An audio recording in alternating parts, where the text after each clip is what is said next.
Dr. Jolene Brighten, welcome to the podcast. Hey there. Thanks so much for having me. Oh, I'm so excited that you're here today. We are going to do a deep dive into women's medicine. We're going to talk about women's sexual and reproductive health. And I've known you for a while. I'm so excited to have you on the podcast because, the nerd in me loves and honors the nerd in you. So we're going to have a really There great needs to be conversation. like a namaste for nerds. Yeah. 100%, 100%. So I also want to be doing a deep dive with your book, Beyond the Pill, and talking about hormonal birth control with the intention of this is a no shame podcast. So with the intention here of helping women and of course the men who love them make an informed consent for their health and vitality. So, and I'll start by leaving an open loop because sometimes you talk about the pill and then like half the men turn off. So I'll leave an open loop and say, if you are a man who loves sex, this is going to be, and lots of it, this might be a really great conversation for you to stick around and listen to. And birth control influences the type of women that are attracted to you and the women you're attracted to. So this is Yes. definitely a very relevant conversation for men as well. And I just want to say, I so appreciate you holding space for this to be a shame-free conversation. When it comes to hormonal birth control, I don't know how it is. So you're sitting in Canada, I'm sitting in Portland, Oregon, in the United States. Mm-hmm. And it's like this super taboo thing. Like you can't question it. You can't talk about the side effects because it somehow is, questioning women's rights. And that's really not what it's about. It's about that informed consent. It's about having all the information, removing the fear, because I don't think there's anything more scary than the unknown. So removing that fear so that you can make the best decision for yourself, and to stop the stigma and the shaming and the gaslighting that does happen within medical practices when women do present with side effects and are told things like, this is just in your head, or no, there's no research study to support this, therefore, like, why would you have these issues, why would you have these symptoms? Or your So story is not relevant. Your story yeah. doesn't matter. Yeah. Yeah. And so Mm-hmm. often you hear me say your doctor doesn't need to have a research study to believe your story. Mm-hmm. And that's what we have to recognize, is that hormonal birth control was developed for young, healthy females. So that means you don't have a pre-existing medical condition. That means that you're probably in your early 20s, maybe younger. And with all of that, there's these expected outcomes that we see, that we make generalizations about as clinicians. However, when you get into the research, there's a whole lot of outliers. And as we understand now that women are being prescribed hormonal birth control for symptom management, for diseases, Mm-hmm. for, being in your 40s and going through perimenopause, like we expect there to be basically the gray zone, is what I call it. Clinicians want to see it black and white. You're either, it's going to work for you or it's not going to work for you. And really, there's a whole lot of gray where we can fall into that. And so it's very much my intention in this conversation to shed light on what we know, what we don't know, where we need to go next, Mm-hmm. why you might be having the symptoms that you're having, and how to stay safe if you choose to use hormonal birth control. And for everyone listening, if you are a clinician, this might be a bitter pill to swallow, so to Mm-hmm. speak. Again, nerd jokes. Wah wah. Yeah. But yeah, to understand that, as I went through writing Beyond the Pill, I used hormonal birth control for 10 years. I'm a first generation college student because I had that tool to leverage. I come from a giant Hispanic family. So this is a really, really big deal for me. And I was also born to two teenagers. So my parents, that was a teen pregnancy right there. So none of this is lost on me, like how important hormonal birth control is and how to leverage it. And yet, when I went through and I started looking at all the research, as being someone who prescribed hormonal birth control, there were moments where I just didn't want to believe what I was reading. I just didn't want to Right. believe it. And there Right. were ugly cries that happened while I wrote that book, thinking, our Hippocratic oath is first do no harm. And Mm-hmm. to think that I did in fact do harm for some women when I prescribed them hormonal birth control because they knew not what I did. And there's going to be a lot of clinicians, I'm sure, because you are a clinician, who are listening to this podcast and understand that it takes a whole lot of courage, a whole lot of humility, and a whole lot of curiosity to be able to hear these words and to not judge yourself harshly, and to know that as we gain more information, we can do better for women. And if you are a woman who's ever used hormonal birth control and you didn't know the things we're going to talk about, girl, I did not know them either. So Mm-hmm. no case of the judgies going on here. 100%. So let's start off with just a basic estimate. Do you know how many people are on the pill or are currently on the pill or have taken the pill? Is there an estimate that you're aware of worldwide or in the US? So worldwide, we're looking at about 100 million women who have used hormonal birth control or are currently on it. In the United States, it's about 11 million. So Hmm. this is not an insignificant number. Right. And in that, what we've come to understand is that the way that has really been developed in medicine is that women are no longer using it primarily for pregnancy prevention. And so there's a lot of women around the world taking it for various reasons. In fact, it's been estimated as much as 58% of women use it for symptom management. And, Wow. So when we're not for talking contraception, not for the not for original. contraception. So Okay. for acne, painful periods, irregular periods, missing periods, women who are experiencing menstrual migraines. Basically, we call it the pill for every female ill. Well, Mhm. me, I call it that. And that's really what's passed to women is that if you've got a hormonal issue, let's go ahead and pass you birth control because for the most part, it's women, please understand, it is not that your doctor is bad. It is that science has left us behind, is that Right. science has not done its due diligence in women's medicine. And in that, to understand that this medication was developed for pregnancy prevention and for spacing pregnancy.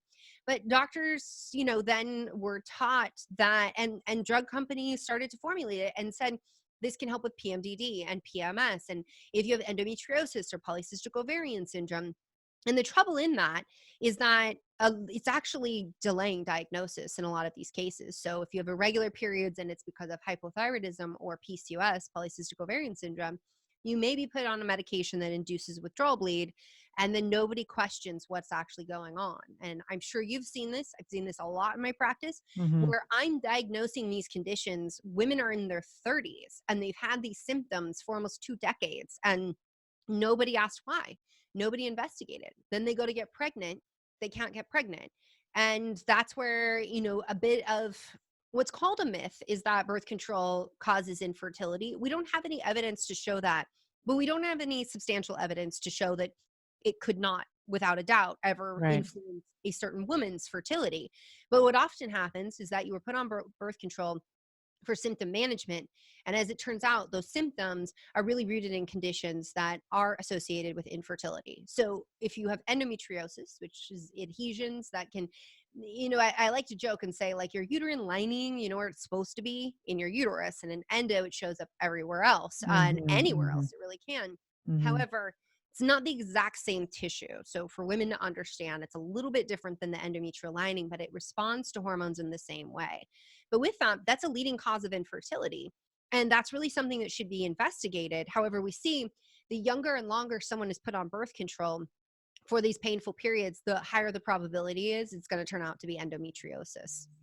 And I think that, to your point, most of the reasons, like if you said 58% of women are using the pill for off label use, which is to say that for the most part, this is not what is the medication is intended for and or approved for use by the FDA. And it's interesting because when you look at some of the advertising from some of these pharma manufacturers, it's almost like, they pitch like the sales pitch is, well, we're going to, this menstruation is this annoying thing that we're going to help Mm, be ameliorated with our yes, will you please products. save us from our periods? Please save us from our periods, which is from the get-go, I think, looking at your menstrual cycle incorrectly, because the point of your period is not to bleed. The point of your menstrual cycle, rather, is not to bleed. The point of your menstrual cycle is to ovulate. Would you agree with that? Oh yeah, and I love that you say that. I think so there have been some trials, and some contraceptives are approved for things like PMDD. Hmm. And so we've seen that, but very much like I think Dr. Laura Brighton put it best when she said in her book, it's your monthly report card. Your menstrual Right. cycle, as Mhm. ACOG, the American College of Obstetricians and Gynecologists have deemed it, is the fifth vital sign. Yes. So blood pressure, pulse, respiration, temperature, these things that let us know about your health. And, if you're really sick or potentially in a life-threatening situation, your period is regarded the same. It's not just your period, but your entire menstrual cycle. Mhm. And I love the framing that it's not, the focus is not the period, because even while you bleed, and I think this is really important for women to understand, and we can even go through a whole menstrual cycle if you want to go there. But while you bleed, your uterus is doing one thing. The uterus is like, all right, baby didn't happen. Wah, wah. Let's shed the lining and Mhm. let's do it again. But your ovaries are doing something very different.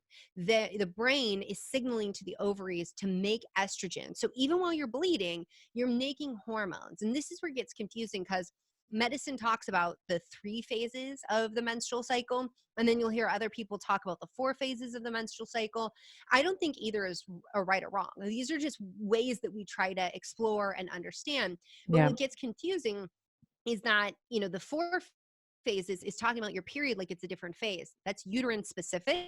That's not ovary specific. And so while you may be feeling different during your period and you want to honor that in a different way, know that your ovaries are already on it again to get an egg ready to ovulate, because that's the name of the game. And that is where, hormonal birth control can rob us of what I call our superpowers. Like throughout the menstrual cycle, we have this ebb and flow of hormones that really gives us superpowers. At no point in your menstrual cycle are you ever the lesser or weaker. You just have different powers to harness at different times, which I think is pretty epic.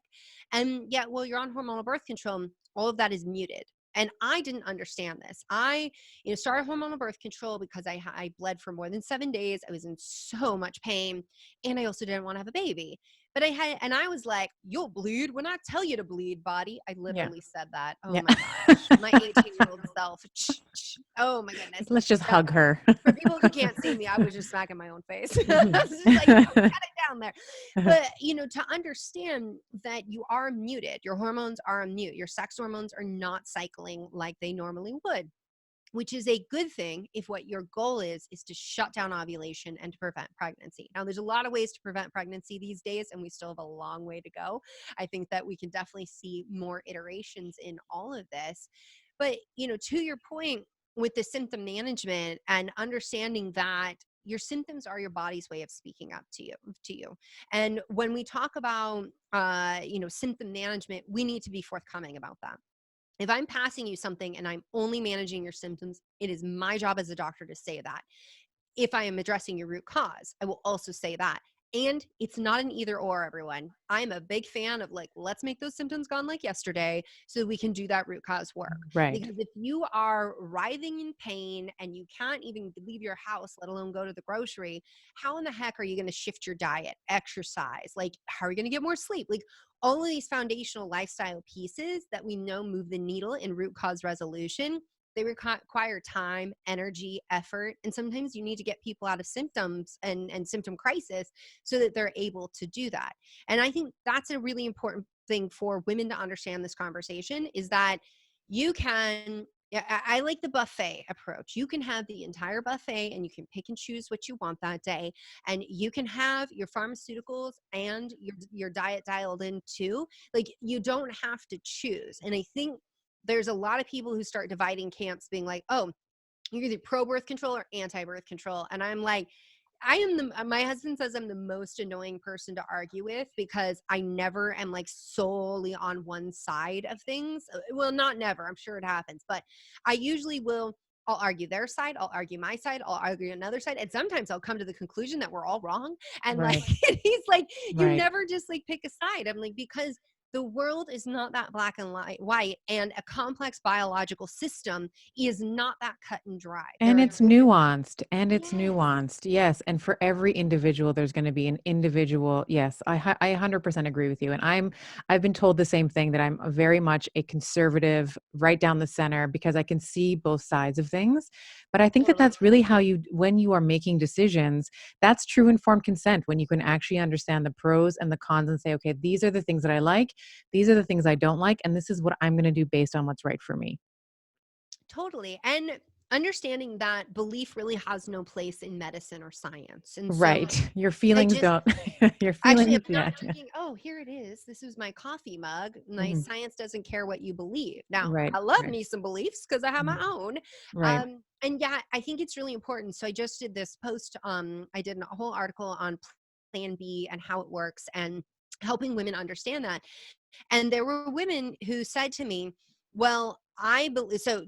Statement goes with Plan B. So women understand this is a progestin based medication. Progestin is what you find in all hormonal contraceptives. So understand that in Beyond the Pill, if I talk about progestin, I'm talking about the pill, the patch, the ring, the IUD, the Nuva ring, the implant, like all of them have progestin, the mini pill as well. So with the morning after pill or Plan B, this is a medication that's job is to prevent ovulation. That is the mechanism of action. That's the main way it works. Mhm. But it can also thin the endometrium. So if sperm does meet egg, implantation doesn't occur. It also can thicken cervical mucus to try to block sperm from meeting egg. So this is important to understand because this is how progestin only contraceptives work as well. Now, when I put this out, there were some women who said, you made a statement that it will not terminate a viable pregnancy. Correct. That is the statement in science. That is the statement in medicine. And then they said, except that conception begins, or excuse me, life begins at conception when egg Mhm. meets sperm. To which I said, I'm not going to argue beliefs, and I'm not going to tell you my beliefs because that's not fair for me to Mhm. be in a place of authority and then Mhm. tell you my beliefs because Right. that's going to influence you. So I'm not going to argue that. All I'm going to do is provide you education to understand that if implantation has already occurred, this is not a medication. There's other medications that do that. This is not the medication that will cause an abortion if you're viewing it in those terms. But to also understand that if your belief is that life begins at conception, then a progestin only IUD or a mini pill may not be what you want to choose because of your own ethics and your belief system. Now, me as a doctor, who doctors should be scientists, I'm not going to tell you like what I believe about all of that. I'm going to present you the information because I don't think I've had patients, this is their belief, and when I tell them, okay, well, you have a Mirena IUD and it doesn't always shut down ovulation. It may prevent egg from meeting sperm, but it may be actually working that by way of thinning the endometrial lining and making it so an egg can't implant. Are Right. you okay with that? And I've had women say, absolutely not. I had no idea.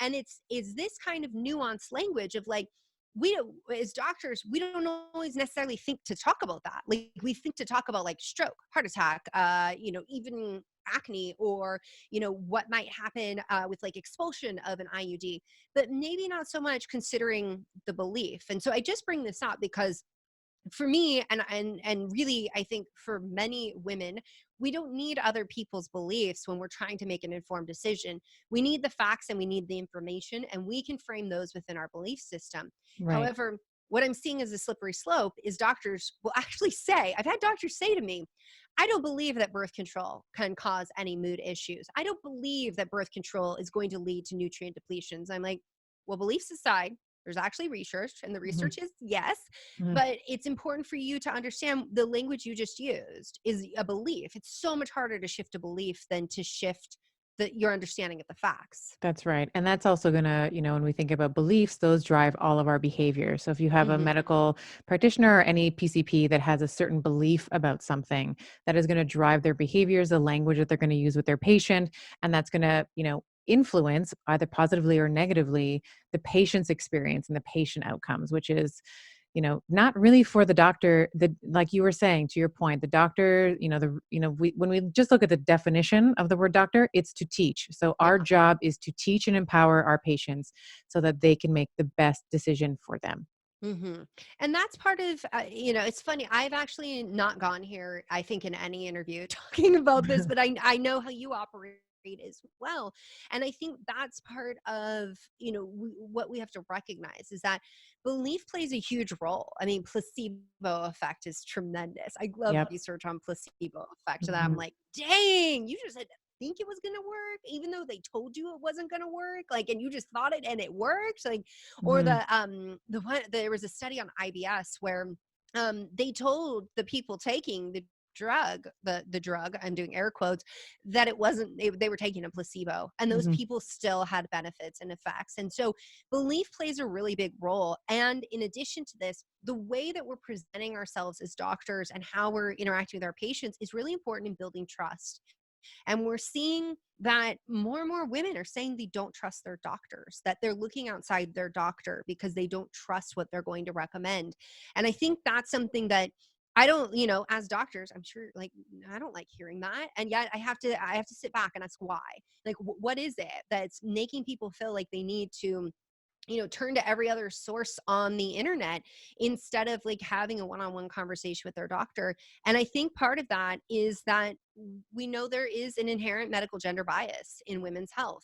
We weren't included in studies until the 90s, unless those studies were very specific on women. So we're being given the same cardiac drugs, for example, as men. And science just basically says same. Like, a woman, that's just a smaller version of a man That's that right. actually Yeah. grows a human in its body and also makes milk and Right. does all these other things and is a complex cyclical creature. So we have to recognize that there is this inherent bias, and there are medical schools, so Harvard University, other predominant medical schools, which are recognizing the female bias, that before a doctor even walks in the room, they see an F on the chart for female, Mhm. and they've kind of already made up their mind. In some instances, not all doctors, okay, but in some instances, the doctors already made up their mind that this woman is most likely making up her symptoms, attention seeking, or just having anxiety and overly Hysterical, stressed. emotionally. Hysterical, a Yes. throwback. There's Yeah. still textbooks from the 50s that Yep. like had hysteria listed as like something legit. Mhm. By the way, if anybody thinks that's legit, let's just shut it down right now. That's not a Mhm. thing. Mhm. Your uterus is not Right. wandering your body and making you crazy. Right. And in all of that, I think there's been this ugly history in women's medicine. I mean, just bringing up hysteria, hysterectomies, there's been female sterilization without our consent. There were instances where, there was a period of time where they just knocked us out. They put us under, and then they treated us like a piece of meat that was in the way of getting a baby out. Like, Right. there is this dark history, and this is our opportunity to rewrite a new story in women's medicine. But the only way that we do that is when we include the female patients as part of the conversation and stop acting like we put on a white coat and therefore everything we say is gospel. Like, that's not the way forward. On a plus side, that's where vibrators came from. So Yeah, we can't there's we can't that. we can't thank, it was, yeah, a cure for hysteria, where we had these males who were, manually masturbating their patients to climax, and their hands were getting tired, and this is the origin story of the vibrator. But Totally. yeah. I'm actually, check my necklace. It's oxytocin. Oh, So I love, that's so I cool. left. I was like, I pretty much am wearing an orgasm around my neck Yeah. already. And then to wish Oh, me happy I birthday. feel like I could talk to you for hours. I want to circle, if let's come back, I want to come back to some of the signs and symptoms of the pill. So in your book, Beyond the Pill, Mhm. uh, I have to say, when I was reading some of these things, well, I think, first of all, I think that, to your point, the public generally views hormonal contraceptives as this benign intervention. But when I was reading about mate selection, I could not believe what I was reading. So let's just start. What I would like to do is kind of walk through system by system in terms of how Mhm. hormonal contraceptions can affect us. And I want to start with mate selection because it is Yeah. almost so outrageous. So please, let's start with mate selection. So I will say, when it comes to mate selection and orgasm talk, that's when every man runs into the room to listen in. So Yeah, here we go, yeah. right? Okay. So Closing part of that open loop from before. Yeah. totally. Now, here's the deal. First thing you have to understand is that you're an animal. And while we like to think we're super evolved humans, and we are in a lot of ways, we're still animals, which Hmm. means that our sense of smell is still very, very important. And in fact, this is how we select for mates. One of the ways that we select for mates is by the pheromones that they put off. Now, are the pheromones just them smelling good? Maybe. But really what's going on is that they're telling us about their genetics and their MHC complex, which is the major histocompatibility complex. So it's going to tell us about their immune system. Mm-hmm. Now, if you are not on birth control, you actually will select for a mate who's as genetically dislike you as possible. So not you, not like you, not even in your family. And so what does that do? It gives our offspring basically a better shot at genetic variability, and so that the best genes win. Now, when you're on hormonal birth control, you actually select for someone who's more similar to you, like think your cousin genetically, which is about when everybody goes, ew, and it only gets worse. Mm-hmm. Because Yeah. it's not We're just, still going to go down from there. Yeah. yeah, sorry guys. Yeah. So, but what's really interesting about this, okay, so women are selecting for men who are more genetically similar. They're also selecting for men who look more feminine. And so they did a study where they put these women in front of these screens, men and women's faces, and they can manipulate them to make them as gorgeous as possible. So they're just like, have at it, make him the sexiest beast you can. Mm-hmm. And I have Jason Momoa in my mind as I say that.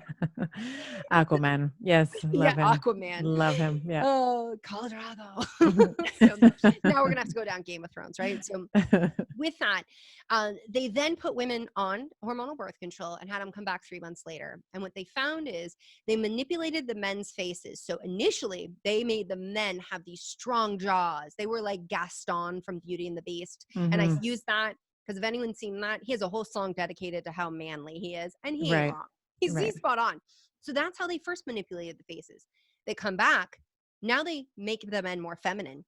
The jawline structure starts to change. They didn't do anything to women's faces, but they started to manipulate their potential mates to look more like women and less like men, which is something where researchers are like, well, this might be why women on hormonal birth control, they actually select for men. What they prioritize, what they find is most important is not how attracted they are to them.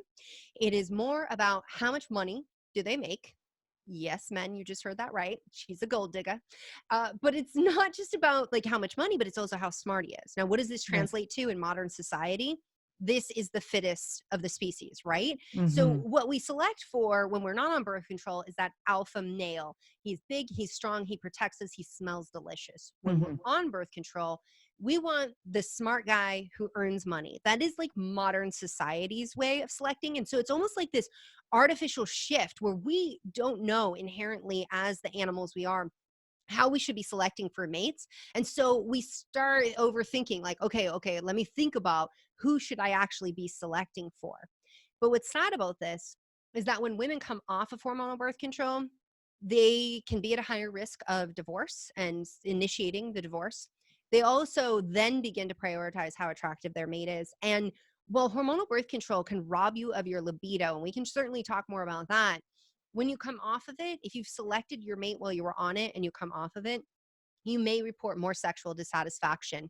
And what researchers believe is because you were never matched to begin with. You Right. never were. You had this chemical that was clouding you. Now, does that mean you just stay on it because if you get off, you might get a divorce? That is why there are marriage counselors around the Mhm. world. No, I don't think it has to end up that way, but I do think that there's going to be a process that you have to go through. And I've seen this with patients where they go into marriage counseling. Sometimes they work with the sex therapist as well, and they start to work on this with the understanding of I was under the influence of drugs, right? I was Mhm. under the influence of Yes, I hormones. was under the influence. Yeah. Yeah. Yeah. And so, in that, now that I've come off, while I'm feeling this disconnect, that doesn't mean that's just the way it is. Like, well, evolutionarily speaking, our biology can rule a lot, and our hormones certainly do. It's not the end all be all. Now, on the flip side with men, men actually, erotic dancers. I'm like, what is the PC word for stripper? And you guys, I just want to own that I'm like, like, Professional? Maybe I hope professional? it professional dancer? Professional? And I'm like, Maybe? "Are you a ballerina?" I don't Yeah. know. Not a Erotic ballerina. dancer? Yeah. Yeah, Yeah. so, like, Exotic dancer. I think I'm that's not PC. disrespecting anybody, Yeah. that's what I'm trying to say, I'm trying Yeah. here. Yeah. Yeah. So, in that though, if they're ovulating, they get tipped more, they make more money. If they are on their Wow. period, they make Mhm. less. If they're on birth Mhm. control, they ain't making money. And because men can actually pick up on these differences, and that her hormones are on mute. She's not communicating to him in the Mm. same way. And so this is just Mhm. a really important distinction, So it because goes both ways. Like that it mate selection absolutely goes does. both ways. That's crazy. Yeah. I know. I could have written an entire chapter on this in my book, but there are things that had to get cut out. You Mhm. guys, when I turned it in, it was 100,000 words, and they were like, you have to cut at least 30,000 words. And so there was a lot that got cut out. And yet there's still so much we don't know about women not sensing danger and risk in the same way, and putting themselves in riskier situations while on hormonal birth control. These subtle changes that happen, and we call them subtle because we really haven't studied them. We think they're subtle, but it may not just affect your mate. It may also affect how you interact with your child, with your sister, with your mother, with your community. And the truth is there's a whole lot we don't know about hormonal birth control's influence over female behavior, because the studies haven't been done. And in Right. fact, Dr. Elizabeth Kissling said in Scientific American in 2019 that the use of hormonal birth control for menstrual suppression, so that is shutting down your period, is the longest and largest uncontrolled medical experiment we've ever had. Now, I'm paraphrasing. So if you Google it, guys, I'm paraphrasing. But in that, it's very important to understand that, well, clinicians are like, we've had it forever, it's totally safe. And like, and this is what we're being told as women, and it's our right to have it. 100% it's our right to have it, just like it's 100% our right to have all the information about it to make Mhm. the best decision. We've got researchers on the other end of the spectrum who are like, doctors aren't even sharing the full story. They don't even know the full story because they're not reading neuroscience journals. Like, they're not Right. doing that. They're over here in JAMA. And my friend, Dr.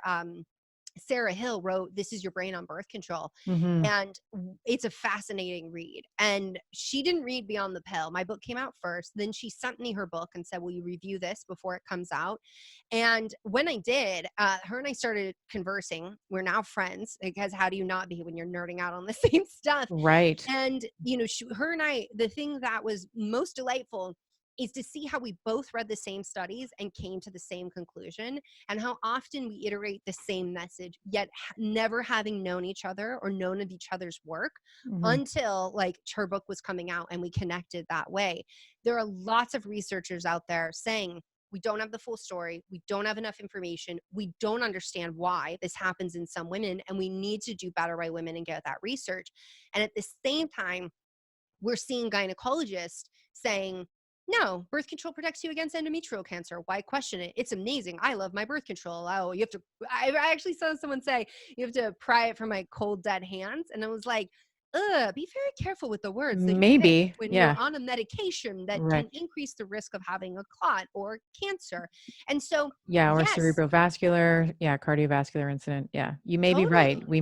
We may pry it from your cold dead hands. Yeah. Yeah, and Yeah. that's just the thing, though, is like, what's really interesting though about you being in Canada is that it was back to school time, and I was like, okay, I know what happens at back to school time. Everybody's past their birth control when they go off to college, so like, let's talk about how to stay safe on birth control. And Mhm. maybe you're a college student and you're like, one, you're a college student, you're like, I roll, I'm gonna listen to this lady about birth control.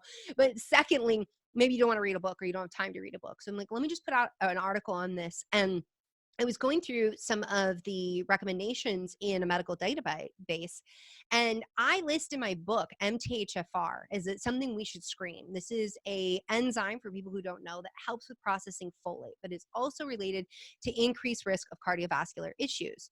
Now, with that, I put that in my book. In the United States, doctors have been like, you're crazy. No one screens for that. Why would you do it? You should also screen for factor 2 and factor 5 Leiden, because if you have these, then we can predict your risk of having a clot. And while it's a small portion of women who have a clot, understand that if it travels to your lungs, it's estimated 20 to 25% of people die when it becomes a pulmonary embolism. Plus, it's a stroke. And there's also not a really great medical intervention for a pulmonary embolism. Like if you get an Totally. embolism, you're in, to be crude, it's you're kind of a dead duck. Like you're just waiting. There's not really great interventions with Or that. how about a stroke? Like, and Mhm. this is the thing of like, we can say, statistically speaking, it's a small portion of women. It's not like 1 to 2% is not small in my mind, but we can say, statistically speaking, the proportion of women who develop breast cancer at a higher rate being on birth control is small, or having a stroke. But what are we talking about here? We're talking about medical conditions that are not only life-threatening, but affect her quality of life and affect her entire community. Like Right. Right. her, I've talked with parents who are like, my daughter had a stroke and now she's a vegetable. And like, we're taking care of her. And she is Mhm. and like, we're trying right now to get our daughter back. Other parents who've completely lost their daughters because these things weren't screened for. Because which is so insane to me. What I hear from doctors is, that's not standard screening. We only screen for that when there's an issue. I'm like, but what's the issue?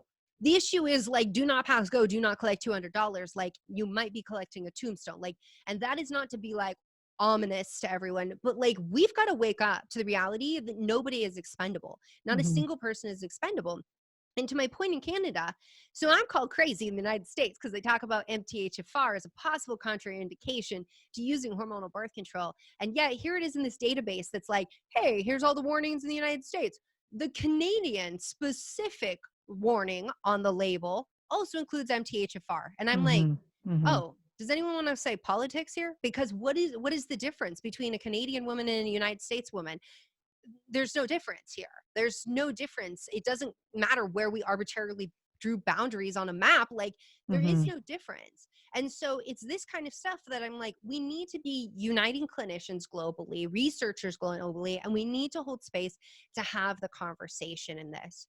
So we've hit mate selection. We've hit a Mhm. bit of the big scaries. Yeah. What Yeah. system? Where do you want to go next? Let's you have an entire chapter on metabolic derangements. I think you call it metabolic mayhem. So I Yeah. would love for you to go through some of the pro-inflammatory either pathways or some of the, the nutrient depletions that we see when we're on hormonal contraception.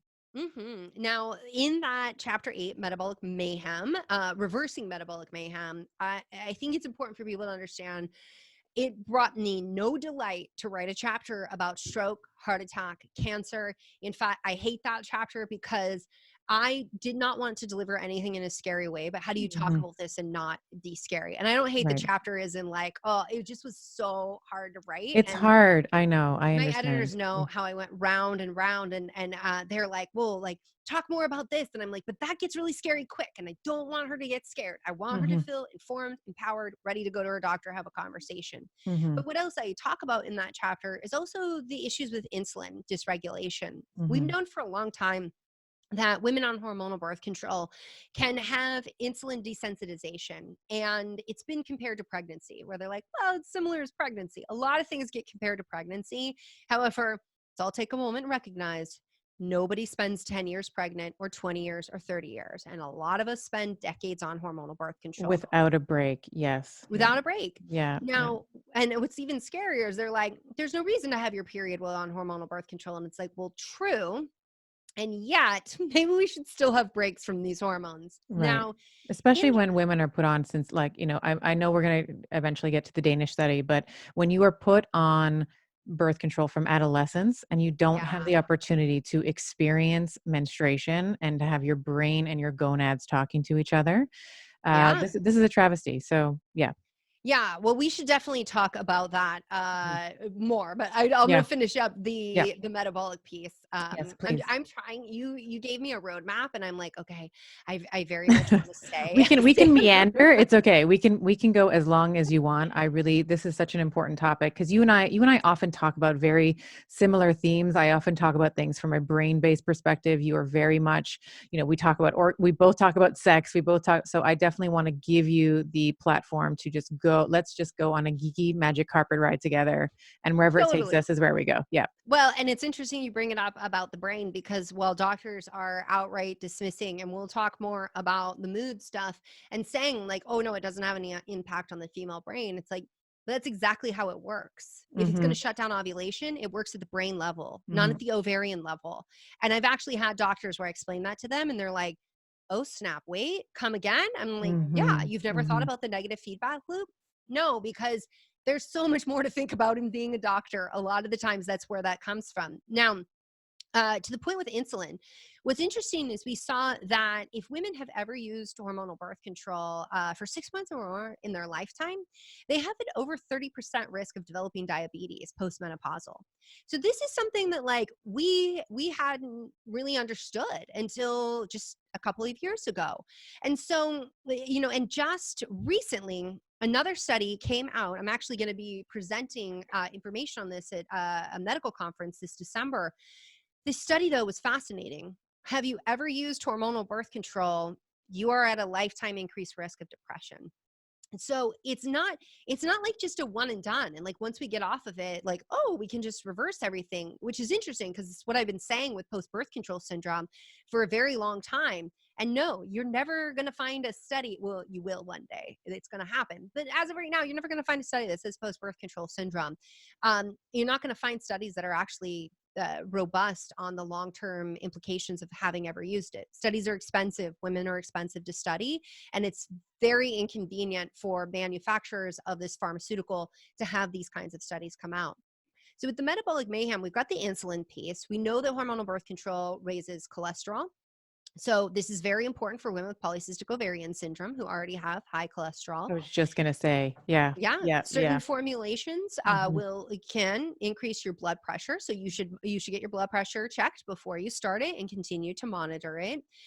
Certain formulations can lead to arrhythmias. So in the family of like Yasmin, Ocella, because they have a potassium sparing, for everybody listening, that means you hold on to potassium.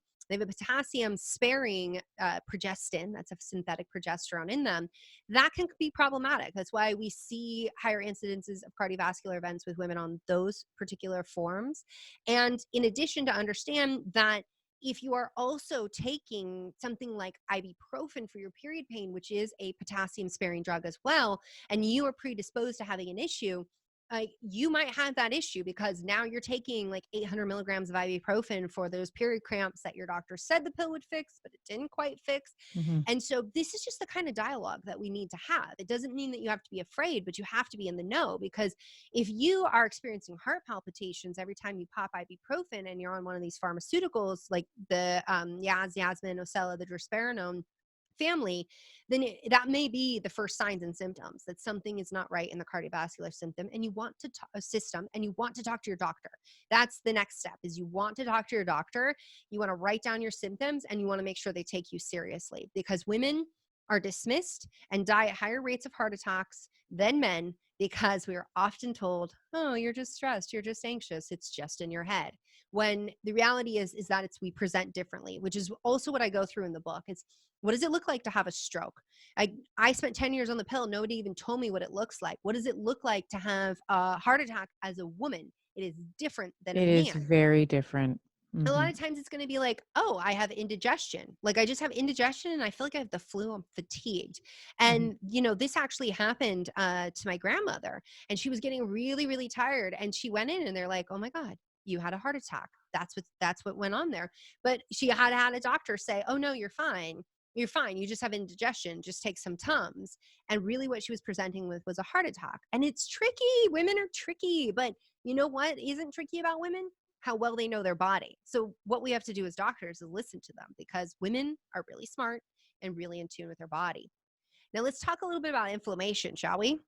Shall So let's do it. yeah, so women not on hormonal birth control get their blood test for CRP or HSCRP, highly sensitive C-reactive protein. It's a marker of inflammation. Mhm. They then get put on the pill.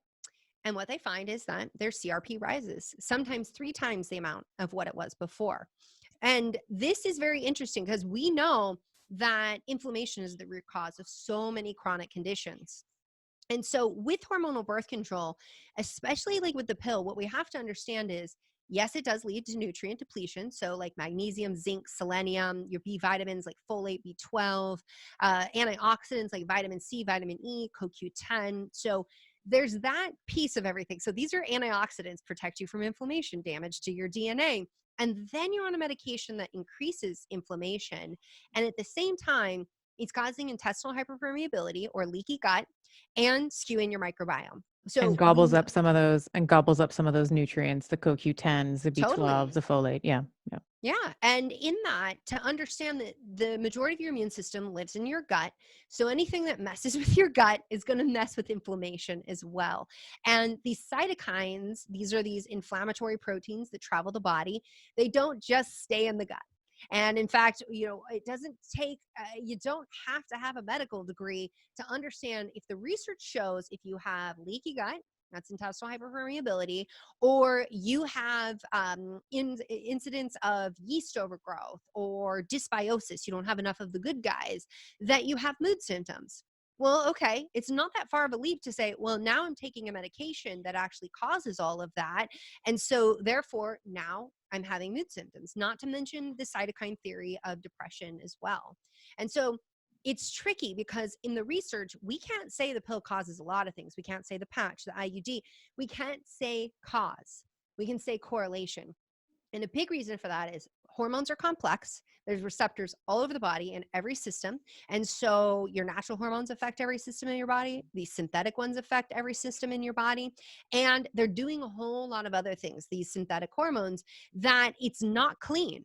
I don't know that we're ever going to have a study that's definitively like the pill causes this, the patch causes this, because there's so much going on. It's so multifactorial.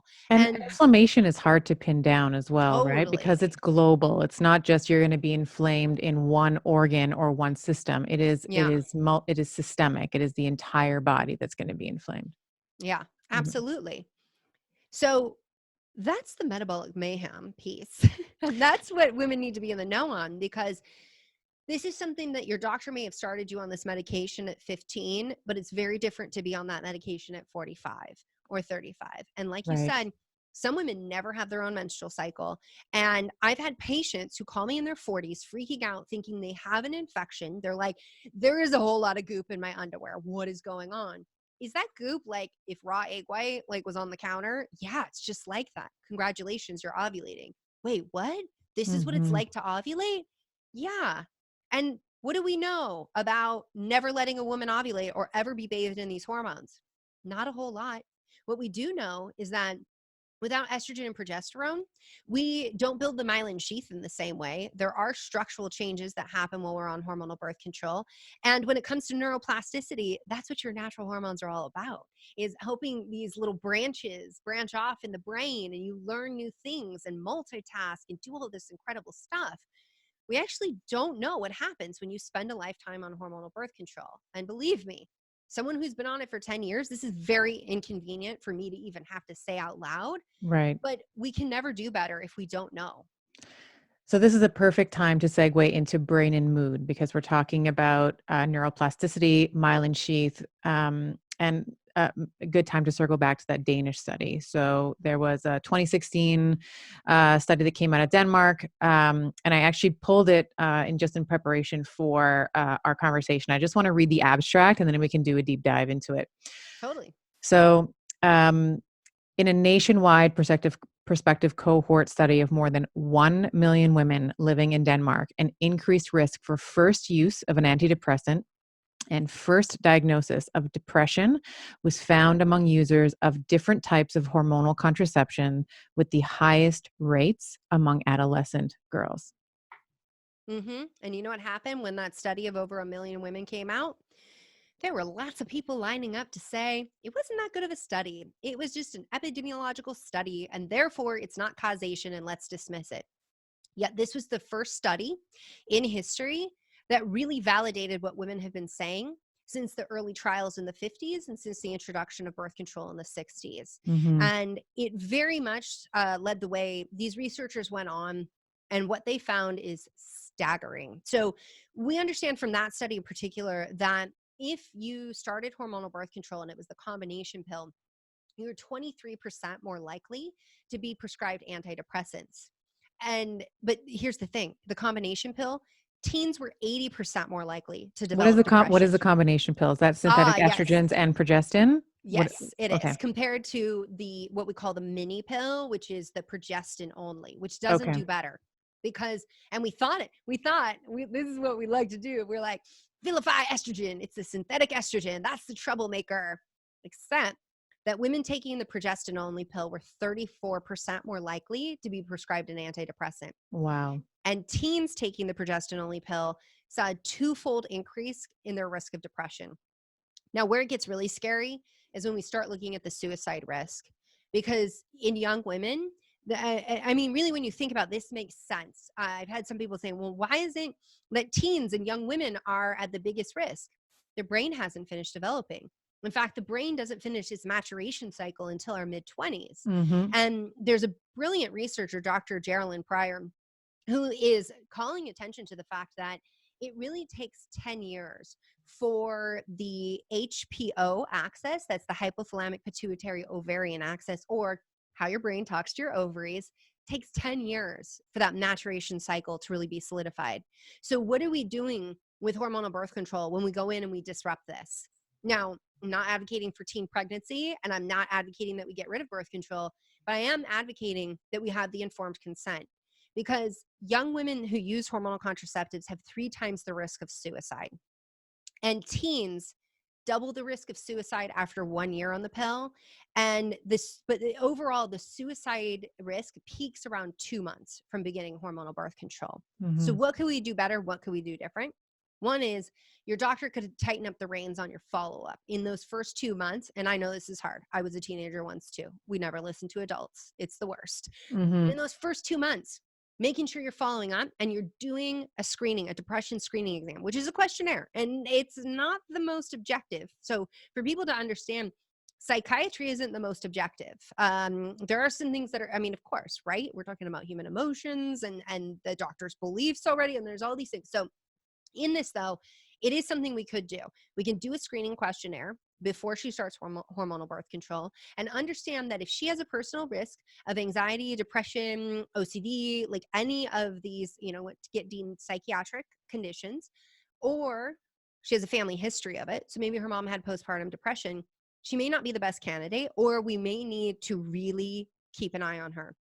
The other thing that we can do, so we can follow up with her at 4 weeks and at 8 weeks and do the screening questionnaire, because we know it's going to peak then.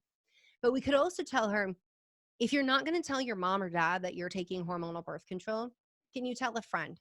And tell your friend to look out for these things. If you're dodging their texts, not answering your phone, if you're no longer on social media, if you aren't showing up to classes, or you just don't care about the things you used to care about, Right. if you are no longer chatting about that cute boy's butt or whatever, like if your behavior changes and you're falling out of love with your life, the joy's being diminished, maybe you're more lethargic, you're speaking slower. If we can tell her, here's the list, give it to your best friend. If they notice this, have them bring you back immediately, because you may be at risk. Like, this is what we can do differently to ensure that we keep women safe. And when we recognize that teens are actually, it's really sad. You're a mom too. I hate to say this out loud. Our modern age teenagers are at very high risk for suicide, and very high risk for self-harm. And part of that is bullying, and part of that is social media. And part of that is the way we all have to work. Like, there's multifactorial. But when we add birth control into the mix and all this, it might be the drop in the bucket that causes it to overflow. And so we have to have these inconvenient conversations so that we can keep our daughters, our sisters, our future mothers safe. And I think, to your point, the subjective questionnaires are, you can find the DAS online, right? So, and what we'll do, we'll link to so DAS is depression, anxiety, stress questionnaire. So we will link to that into the show notes as well. And that's That just is like brilliant. Thank you. yeah, very easy. I have a question for you, and it relates to, in terms of the mood disorders and depression. Do you think that it has to do, when we're talking about inflammation, um, you were talking about serotonin, the tryptophan pathway, when we talk about the sort of the down, or I should say maybe the activation of the kynurenine axis with inflammation disorders. Do you think that has something to do with it? Oh, absolutely. Okay, so now this is again where there's like two camps. There's the cytokine theory of depression, and then there's the serotonin theory of depression. Right. And you know what? It's probably both, It's and a I little of mean, this something is we've never even thought of, right. right? Right. Yeah. So we've known for a long time that the pill specifically does disrupt the tryptophan pathway, Mhm. and instead, and this makes sense, right? Because not only is there inflammation, but there's lack of like magnesium and B vitamins and things we need to actually get into serotonin and get into melatonin. Mhm. So we know that women on hormonal birth control, they actually will make more basically neurotoxins in their Mhm. brain. They don't make the yummy, nourishing molecules they should. They make more neurotoxins, and that's coming from that tryptophan pathway. And there's actually, so for people are going to read beyond the pill, the book, Beyond beyond the book. that's the next book. Yeah. So I have a whole section of like what does turkey have to do with your mood? And I'm just Yeah. being funny because everybody's Mhm. like, you eat turkey and it has tryptophan and that's what makes you sleep. And Mhm. read the book. I'll tell you what's really going on. But in that, the tryptophan pathway, what a lot of clinicians will do is they'll come in and they'll say, oh, well, it messes with the tryptophan pathway. There has been studies done that says women using hormonal birth control need more tryptophan. So they come in with more tryptophan. Except what did they do? They just fed the top of the funnel, which is going into neurotoxins. So Right. Right. that's not the answer here. Perhaps using 5-HTP because it skips that step and it can't go in that pathway. Mhm. But really, if you're struggling with your mood, then that birth control is not working for you. And the answer is not to band-aid it up with some amino acids. The answer is really switch a formulation, switch the type. Now, when they've done these studies with mood alterations, IUD, mini pill, patch, NuvaRing, they all are associated. Like, look, if you are going to flood your system with artificial hormones and the brain is rich in receptors for those, it's going to elicit an effect. And what we really need to be asking now is not, oh, are women telling the truth when they have anxiety or depression when they start birth control? That's not the right question.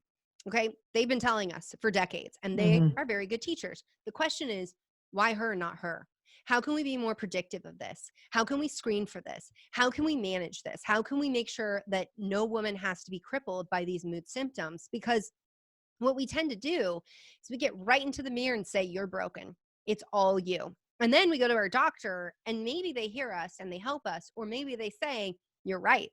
It is all you. It's all in your head. And now let's go ahead and put you on a mood altering medication and muddy the water even more so we can't be sure what happened. So understand though, for women listening, I've had patients who fail the pill, so to speak, and get on a new formulation, and now their mood is better. I've gone through this myself personally. I've had patients who get an IUD and they feel manic. They feel anxious, they can't sleep, and then they switch to a NuvaRing and they have no issues. So Mhm. the thing is that not all formulations and not all types of hormonal contraceptives will affect every woman in the exact same way. And so if you're like, I'm not going to do the copper IUD, or I'm not going to do FAM, or I don't want to use condoms, and you really feel like you need hormonal birth control, but you're experiencing side effects, talk to your doctor about switching. Talk to your doctor about a different formulation or a different form altogether, because that might be all it takes to lift your mood. And the reason why I brought up the tryptophan pathway as it relates to brain and mood disorders is when we look, and this is also just for the nerds that are listening, they're like, I know what that is. What is she talking about? We know that depression and Alzheimer's, Yeah. they tend to run in. I mean, of course, men have depression. There's men that have Alzheimer's, but in terms of the incidence rate, it's much higher in females. So Hmm. one of the things that we know about the kynurenine pathway is that we have more of that neurotoxin, that quinolinic acid that you're Yeah. referring to. And when we actually look at, post-mortem, when we look at the brains of depressed patients and Alzheimer's patients, we see an increased concentration of that neurotoxin. So if I you are, really appreciate you bringing that up because 66% of the Alzheimer's patients are women. And yes. when that study came out, I was like, hold up. I got to question what role hormonal birth control has played because, as I Hmm. told you, it's messing with your nutrients. It's increasing the quinolinic acid. So that's a neurotoxin. So it's messing Hmm. with your tryptophan pathway. Because you don't get progesterone, you don't get basically GABA receptor stimulated. So you get that chilled out, that calm factor. Hmm. We've got the issue with the myelin sheath for the non nerdy people. If you ever saw an ugly orange extension cord, That orange is your myelin sheath. That plastic coating is how you transmit electricity and you don't get shocked. Good thing. It's also how I'm talking right now. I'm Yeah. moving my hands because I'm a Latina and we have to move our hands. This is like what we do. So in that though, to also understand that, so there's the inflammation piece, there's what happens with neuroplasticity, what happens structurally, we see changes in the brain. But here's the thing that, like, I feel like Dr. Sarah Hill and I are the only two people who have been really talking about this loudly. Your cortisol remains elevated while you're on birth control. So you are in this constant state of feeling stressed from a physiological level. Elevations in cortisol kill brain cells. Again, as an entrepreneur, a doctor, a mom, it is very inconvenient for me to say that elevations in cortisol kill brain cells. Now, the good news is it's not like the 1980s, this is your brain on drugs and they're frying an egg and you can never get it back.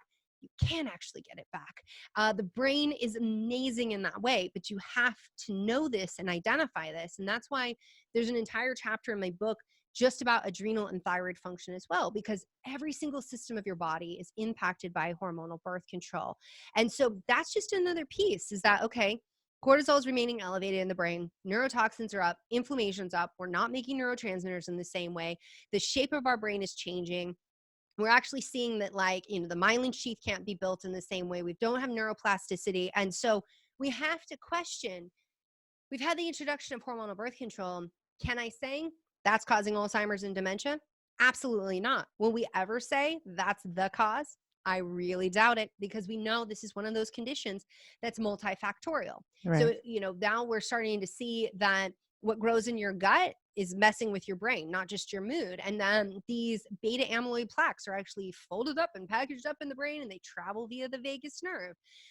We also know that this is the most toxic time in history to be a human on the planet, and environmental toxins, they really do impact the human body and the human brain. But as women, we are set up for estrogen. And so xenoestrogens, these environmental toxins, they can impact us greatly. And we also know from the research that, we take alcohol as an example. And by the way, guys, like, you can know these things and make an informed decision. So I know that alcohol raises estrogen and raises inflammation and can upregulate inflammation in the female brain, and I will still have a glass of wine. People who can see me right now, my nails are painted.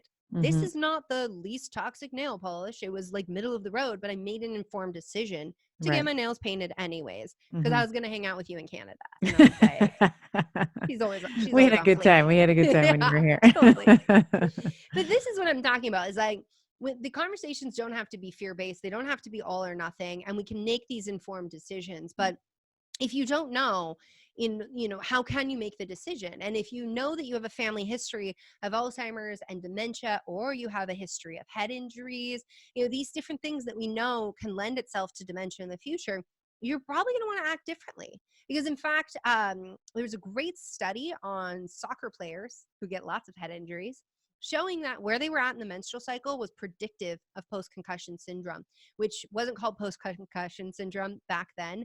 I'm not even sure if that's actually a well-accepted medical term at this point, but we know that it exists. And what they found is that if you were menstruating or in the follicular phase, and you had a head injury, you were more likely to recover a month later. Whereas if you were in the luteal phase, you were less likely to recover and have some deficits a month later. What's the difference? Well, if you had a head injury pre-ovulation, you had progesterone coming in for the win to help calm down inflammation, help with water retention in the brain, and to support the healing of the brain. Whereas if you were already in the luteal phase, you were on the decline with progesterone, and it was about to hit down maybe in a week or 2 weeks at the lowest it's going to be. And then you would have to wait another 2 to 3 weeks for it to rise again.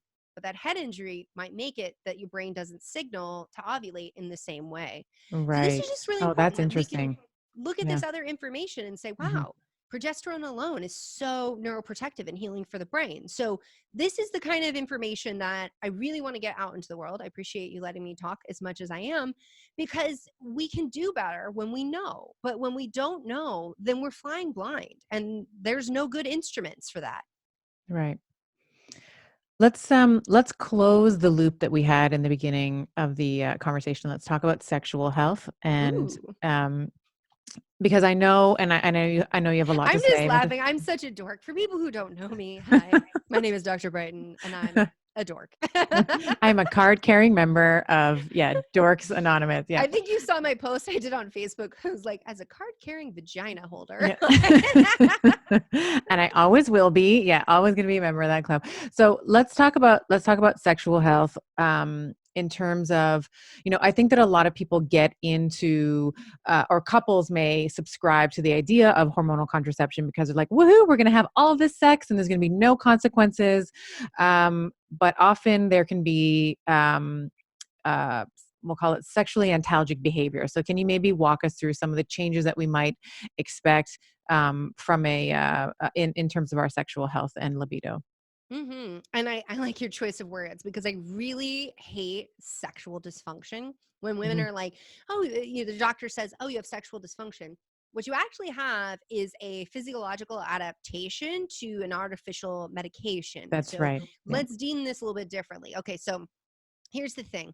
When you use hormonal birth control, it is a high enough amount of hormones to feed back to the brain and tell the brain, we're good. We don't need any hormones. So don't talk to those ovaries. Just shut it down. Hmm. And when you're flooded with these many hormones, your liver will respond to keep you safe by elevating sex hormone binding globulin. This is a protein, exactly what it sounds like, grabs onto sex hormones. It does this to keep you safe. And yet, the story, like so much of women's bodies go, is like, this is your body betraying you. No, no, no. This is your body keeping you safe because all of those hormones circulating around would be a really bad thing if they could stimulate everywhere that they possibly could. So, Hmm. but in gobbling up sex hormones, it's gobbling up testosterone.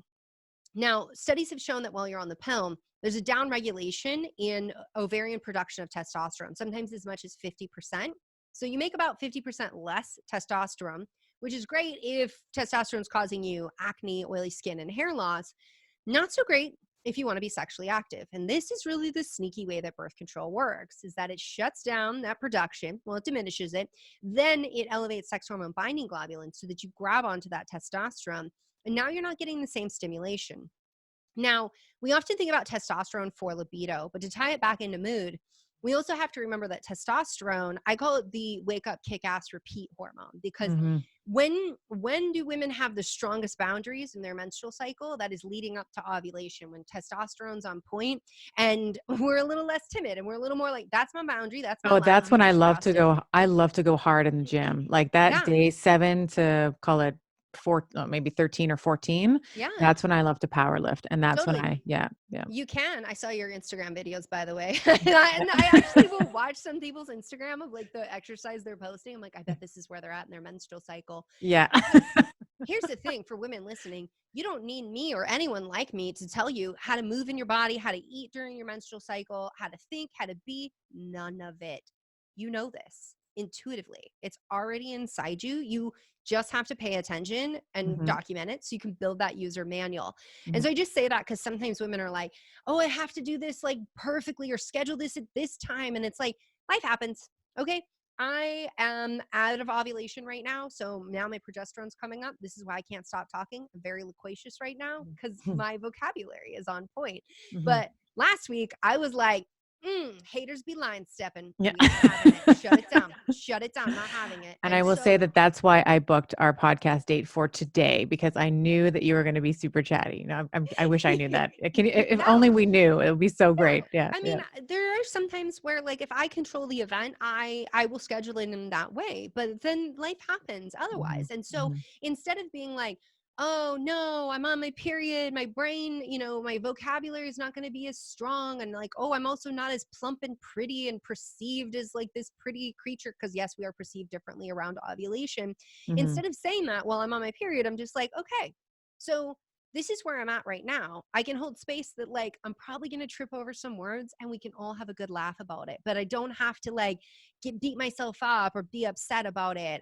So yeah, that was a bit of a we just went down the testosterone pathway. But Yeah. the other thing I want to say is that it's really important to understand that testosterone modulates inflammation. So there is a propensity to want to vilify hormones and be like, oh, testosterone causes you to have acne and grow hair on your chin, chest, abdomen, and oily skin and hair loss. And yes, it can. However, it also is very important for your mood, your bone health, your brain health.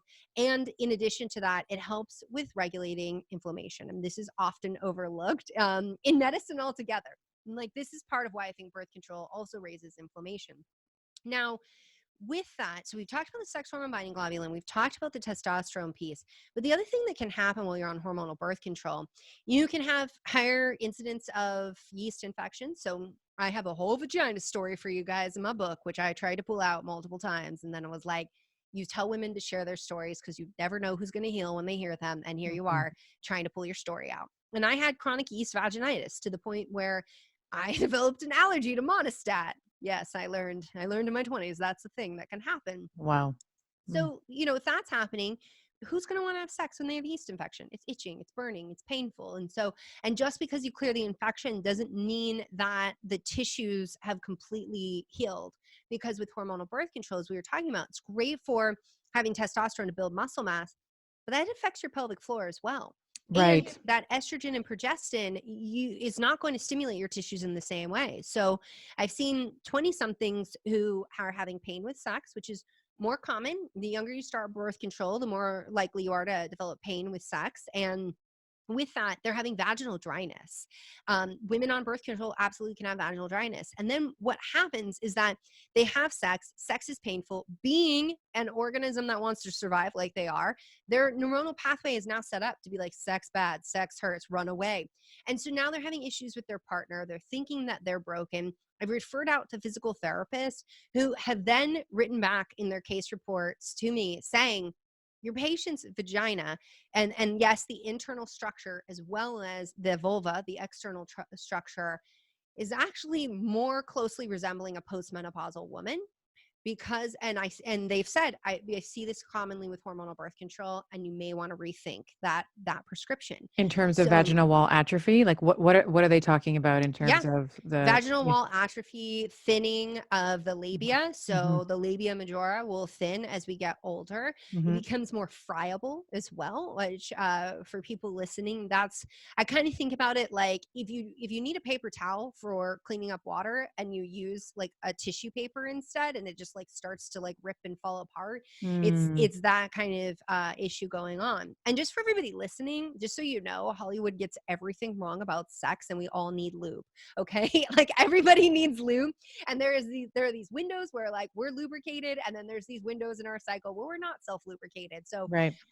if that is an issue, there's nothing wrong with you. Hollywood's like, he looked at her and then they were having sex instantly. And I'm the nerd that's always like, where's the condom? Like, that's how you know I'm in women's health. I'm like, you just met, you have not had STI screening. Like, And also I mean, let me just throw this out there. Like, for a woman, foreplay is not just when he looks at her, like, I mean, that maybe that's a separate it's conversation, when he but does the dishes. it's when he does the dishes. It's all day long. So for the Yeah. two men that are still listening to this podcast, Oh that is, no, yeah. we're talking about orgasms. They're here. They're here Yeah. right Okay. now.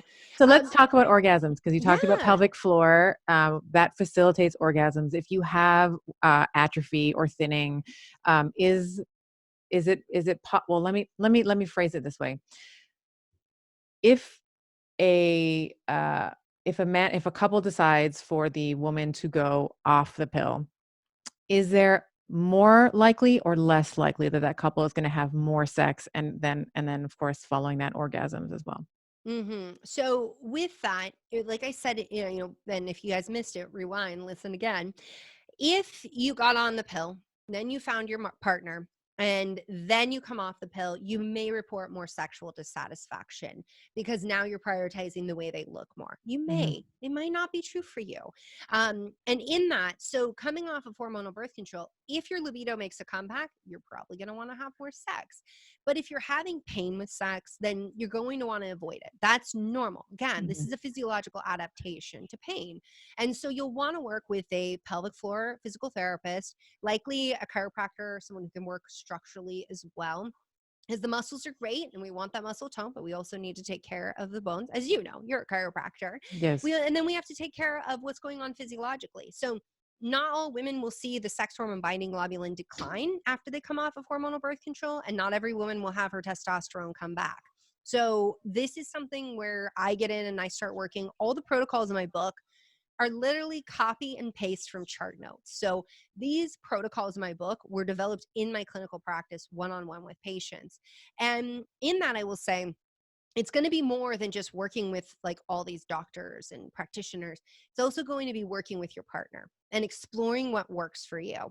Again, Hollywood gets it wrong. Not everybody likes it the same way. And so there might have to be communication of like, what we often like, sex is something that so many people participate in. We kind of take it for granted. But if you are having sex with a male, if you are a woman having sex with a male, that sexual intercourse is inviting someone else's body into your body. Like, just let that sink in for a second. Like, you have to be relaxed enough to let another human being enter your space. And so Right, right. that is the foreplay we talked about. So it really starts, women need to feel cared for, protected, like they're safe. And in this, and yes, I know women be strong, but we still, primally speaking, need to feel that sense of security. So Yes, yeah. foreplay is a long game.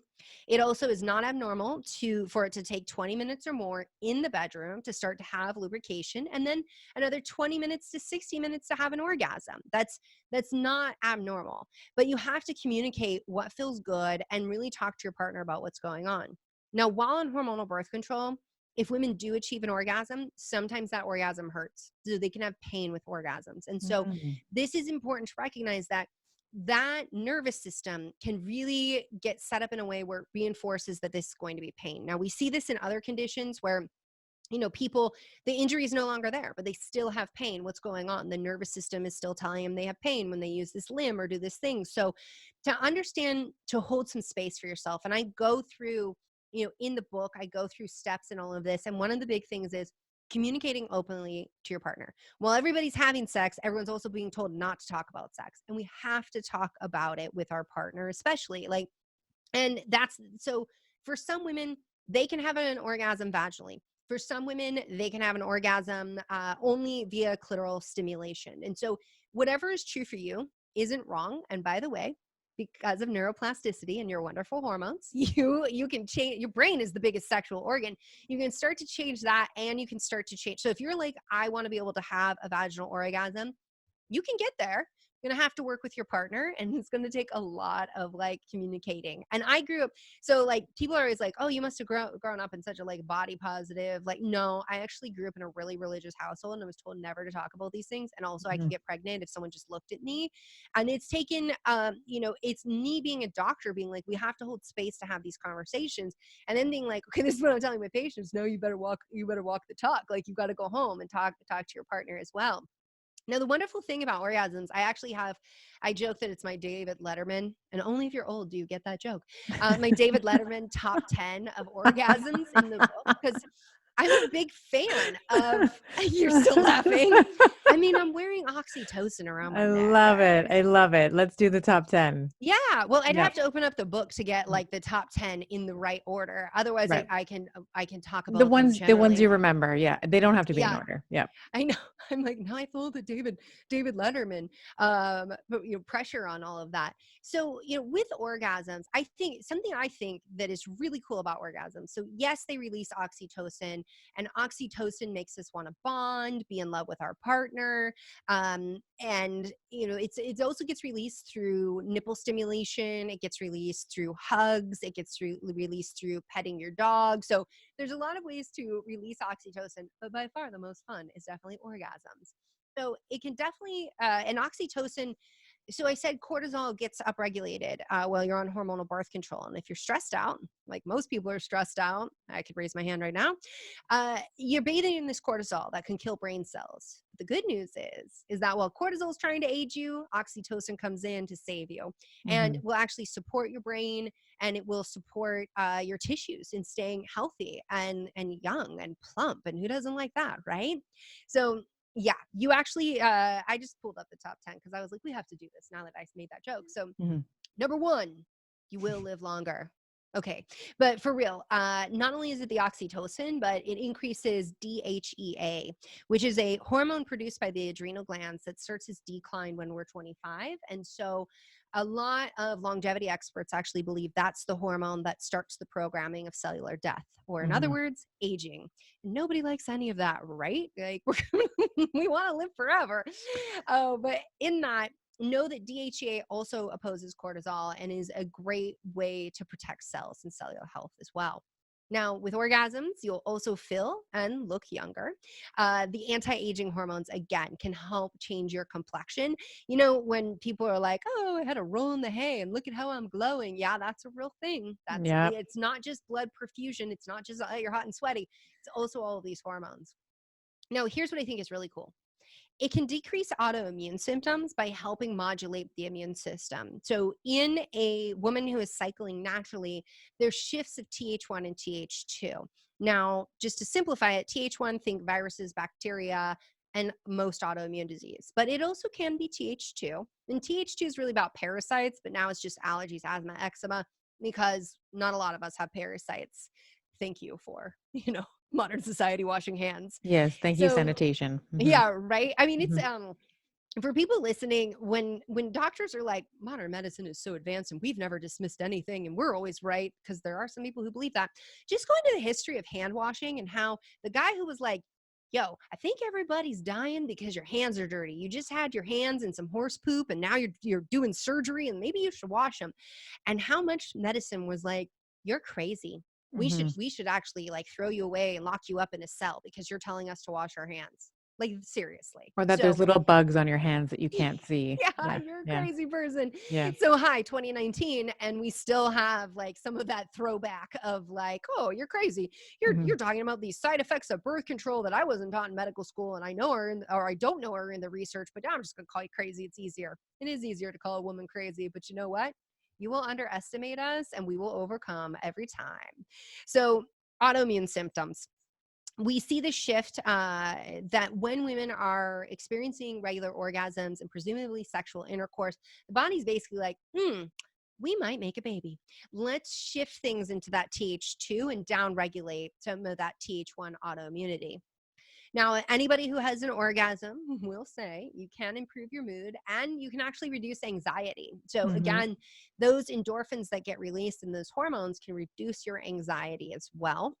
You can't get out of headaches anymore, women. Now we have science that says headaches and migraines, they actually can be helped. So I think it's like 47% of migraine sufferers had complete symptom relief when they had an orgasm.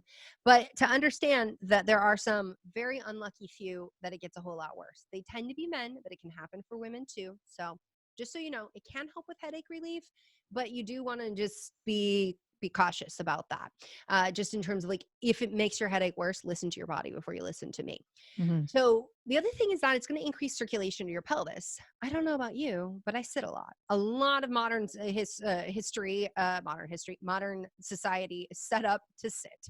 And so we see issues with like pelvic stagnation, hemorrhoids, vaginal varicosities, which are like hemorrhoids on the vulva, things nobody Mhm. tells you about. We can add that to the list. So Degeneration of increases the discs in the low back, change in the neural totally. structure. Yeah, all Yeah. yeah. Mhm. So again, I mean, it's a little athletic event to achieve an orgasm, and this can help improve circulation to your pelvis. It also can decrease stress and promote relaxation. This is a big reason why men have sex and they roll over and they're like, "Oh, just gonna go right to sleep." If you're a woman and you do that too, I'm in the same camp as you. I'm like, "Yeah, let's go to sleep now." But sometimes women will get like a upswing in energy, and that's totally normal as well, but it won't be that like wired, jittery, like anxious kind of energy. It's more of that like, all right, I'm chill, I got this. Mhm. Now, the other great thing about orgasms, they can give you easier periods, more regular cycles, and relief from menstrual cramps. So there's been studies to show that women who engage in regular sexual intercourse and orgasm regularly, and a lot of these studies are defining things as like weekly events. So it's not like you got to go like 3, 5 times a week to achieve this. They actually have more predictable periods. Their menstrual cycle will become more regular. And the other thing is that in becoming more regular, it's going to boost your fertility. And so having regular sex can boost fertility. And then what I was saying is that they can help you sleep better. So I actually think I gave you guys 12, but we hit the top 10. I like it. I love And it. again, I can talk about when Dave Asprey, who's a friend of ours, his book came out, Change Makers, and he sent me a copy, and I was like, hey, thanks for the copy. He's like, you're in it. I'm like, cool. So I go in, and what is it? Dr. Brighten prescribes orgasms. I'm like, my legacy. I will not be known as the doctor who exposed the truths on birth control. Like, that sounds like a made-for-TV movie right there. I will be known as the doctor who prescribed orgasms. The orgasm doc. If people can see me, I'm like even doing like jazz fingers. My jazz hands, Dr. O. Call me Dr. O. And I love everything you're saying, the pain modulation. I think it, and the only thing I would add to that is, helps with all of your vitals, right? Respiratory rate, oxygenation, core body that temperature, boring doctor all stuff. that boring stuff, parasympathetics, and like cerebral, like when we talk about brain health, activating our cerebral cortex as well. So very well said. Yours are far more interesting than mine. So we'll just stay there. No, that's good stuff too. Yeah, like, everybody has a heart. It should be healthy. We Yeah, want hearts that. are That's good. a good thing. I like Yeah, hearts. hearts and brains. Let's keep them. Let's talk a second about the impact on the microbiome. You mentioned Dave Asprey talked a lot about mitochondrial health. Oh yeah. Let's talk about the impact of the pill or hormonal contraception on altering the gut microbiome. You talked about hyperpermeability, but also I want to also spend a minute and talk about the vaginal microbiome as well. Yeah. So what's interesting is that some of the studies have actually compared hormonal birth control to antibiotics in terms of its ability to decimate some of those good guys that grow in our gut. So this is really important, I think. And for everybody, this is where women got into Beyond the Pill, and they're like, what is this like liver chapter and like we're talking detox and estrogen metabolism and then we're going to talk about gut. Like, I just want to talk about sex hormones. I'm like, your liver and gut ain't right, you stand zero chance of having your sex hormones right. And a lot of that is because, so here's how it goes for everybody listening. My birth control hormone detox 101 chapter, it was called liver detox chapter. Like, that's it, liver chapter, super boring. They're my publishers, they know readers, they're like, make it sexy. So I'm like, okay, birth control hormone detox 101. So this chapter is meant to teach you how estrogen is metabolized, whether it be synthetic or your own. But somewhere along the way, some people have gotten confused and they're like, you cannot detox hormonal birth control unless you take boatloads of supplements. No. So let's talk about how it works. And this was the intention of the chapter. So when you are done with the estrogen you no longer need, your body packages it up via the liver. Phase 1, phase 2, liver detoxification. You need all of those, you need amino acids, but you also need B vitamins and some of the things that hormonal birth control is depleting. When it's packaged up, it goes into the bile and the gut to be excreted. Now, some goes via the urine as well. But when we get into the gut, this is where things get tricky, because you don't have to have an infection or pathogenic organisms or overgrowth of bad guys, as we call them. It's actually very rare to have like those kinds of pathogens in your gut, but you can have an imbalance of the organisms that are making beta glucuronidase. Now, as that bile and that estrogen is being carried out, if it meets beta glucuronidase, it's going to be reactivated and put back into circulation. And now we have estrogen dominance and more estrogen than our body planned on dealing with. This can happen with synthetic or natural estrogen. And if you're not pooping every day and you're constipated, that actually can lend itself to a higher risk that you're going to have that increase in estrogen. And so that's a very important thing to understand, because it doesn't mean, now birth control, anything, I think that it's really important that everybody understand, anything that messes with your gut microbiome messes with your vagina. It messes with what grows in your vagina. It also messes what grows in your mouth. And we are now starting to explore the skin microbiome, and it's probably messing with that as well. Now, in that, you might have yeast overgrowth, very common in the vagina, also very common in the mouth. And you can have yeast overgrowth in the gut as well.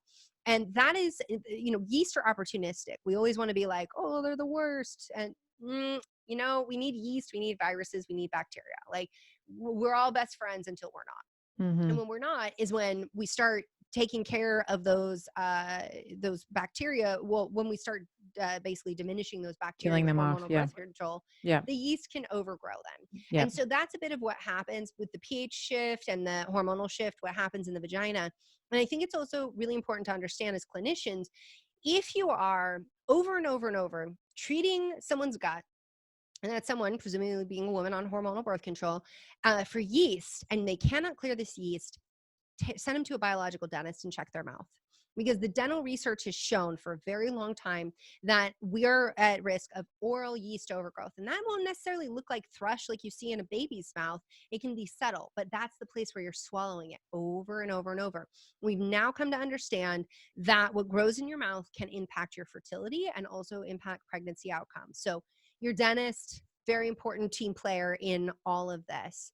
So that's a bit about like what it does, to the microbiome in terms of the gut. And the other piece I think is really important to understand with gut health and hormonal birth control is that with the pill specifically, it is linked to certain autoimmune conditions. So as we were talking about neurological health, multiple sclerosis, lupus that might present as skin symptoms, but also Crohn's disease. And in fact, a study out of Harvard showed that if you had a family history, so again, we can do screening, we can ask questions, we don't even have to do lab tests to know her risk. If you have a family history of Crohn's or in the inflammatory bowel disease family, but Crohn's specifically, you have a 300% increased risk of developing Crohn's disease after 5 years of taking the pill. And they believe it is How much did you say? Did you say 300? 300. Wow. I know. I was shocked. But you know how I came across this? Is after having multiple patients who were getting diagnosed with Crohn's disease. And the thing they had common in all of their cases is that they were taking the pill. And so I went into the research and I started looking at this and conversing with my local gastroenterologist. And they were like, you know what? We actually do. Yeah, we never ask about like hormonal birth control specifically, but as they started to look in chart notes, and it's like, okay, something to this. What do we know, okay, about autoimmune disease in general? And that's what we're talking about. So for people, this is why the dentist comes in. Crohn's disease may show up as ulcers in your mouth. People call them canker sores, and that might be the first place it shows up. The ulcerations can be anywhere in the tube, and this is not just like, oh, you have an autoimmune disease. This is like, you're going to be pooping a lot, not absorbing your food and feeling really, really bad, and it's really, really painful, and it can perforate and be life-threatening. So this is definitely get to a gastroenterologist, make sure that they're on your team kind of situation. Now, with that, we know that hormonal birth control, I already told you, intestinal hyperpermeability. That's step one in developing autoimmunity. Now, step one is you have the genetic predisposition, and step two would be intestinal hyperpermeability, and step three is a triggering event. And that step three might be getting pregnant, having a miscarriage, having a baby, getting your period for the first time, going through perimenopause, entering into menopause, or starting or stopping hormonal birth control. Because for women, fluctuations in their hormones are triggering events. And it is no joke to come off of hormonal birth control. It's something that so many people do that doctors are like, there's not going to be any hiccups. You'll come off birth control, it'll be fine. And then you've got hundreds of thousands of women, millions actually, being like, why am I not fine? I must be broken. Something's wrong with me. That is a huge hormonal shift to make. You have been flooded and flatlined for however long you've been on it. And then you come off and now your brain's like, oh, hey, ovaries, where you been? Should we chat? And your ovaries like, I ain't even trying to hear that right now. And then the ovaries are like, hey, talk to me. This is all to say they've got to start figuring out how to communicate again. So we see there's multiple autoimmune conditions associated with hormonal birth control, and specifically in the gut, Crohn's disease. In all fairness, we do see ulcerative colitis, but those women in those studies had a history of smoking. And we know that's linked with ulcerative colitis. So we can't make as strong of conclusions with that because of their lifestyle practices. But if you are using hormonal birth control, it doesn't matter what your family history is, you can't be smoking. No smoking. That's an increased risk for cardiovascular issues and clots. So let's assume that we have somebody who is on the pill right now that's listening. Yeah. And for whatever reason, they don't want to come off of it. My first recommendation is going to be get your book, because I find when I was reading your book for the first time, I was like, wow, this is like a choose your own adventure. It's like, if you have high estrogen, you do this. If you have low estrogen, you do this. High T, you do this. But if there's like a minimum, a minimum viable product, or like a minimum foundation in terms of supplementation, because I wanted to just pick up on what you said before around supplementation. Now, I think that Yes, you can never out supplement yourself out of a bad diet. However, Thank you. in the case of hormonal birth control, I think that there is a strong justification for replenishing nutrient loss. So you talked about Hmm. B6 and the, magnesium and the selenium. Is there a basic recommendation? You have your Brighten protocols in the book, but are there basic recommendations for anybody that's like, man, I'm on the pill. I've been on the pill for, let's call it 5 years, 10 years. What should they be taking? Hmm. Now, yeah, to your point, you can't out supplement a poor diet, but you can't out diet birth control because the nutrient depletions are vast. This Mhm. has been documented since the 1970s. For everybody listening, I don't know why. This is the one where people are like, yeah, right. There's no research on that. I'm like, when I was getting my nutrition degree, I can still remember the slide because I was on birth control. And the slide that went up and showed all the nutrient depletions that come with hormonal birth control.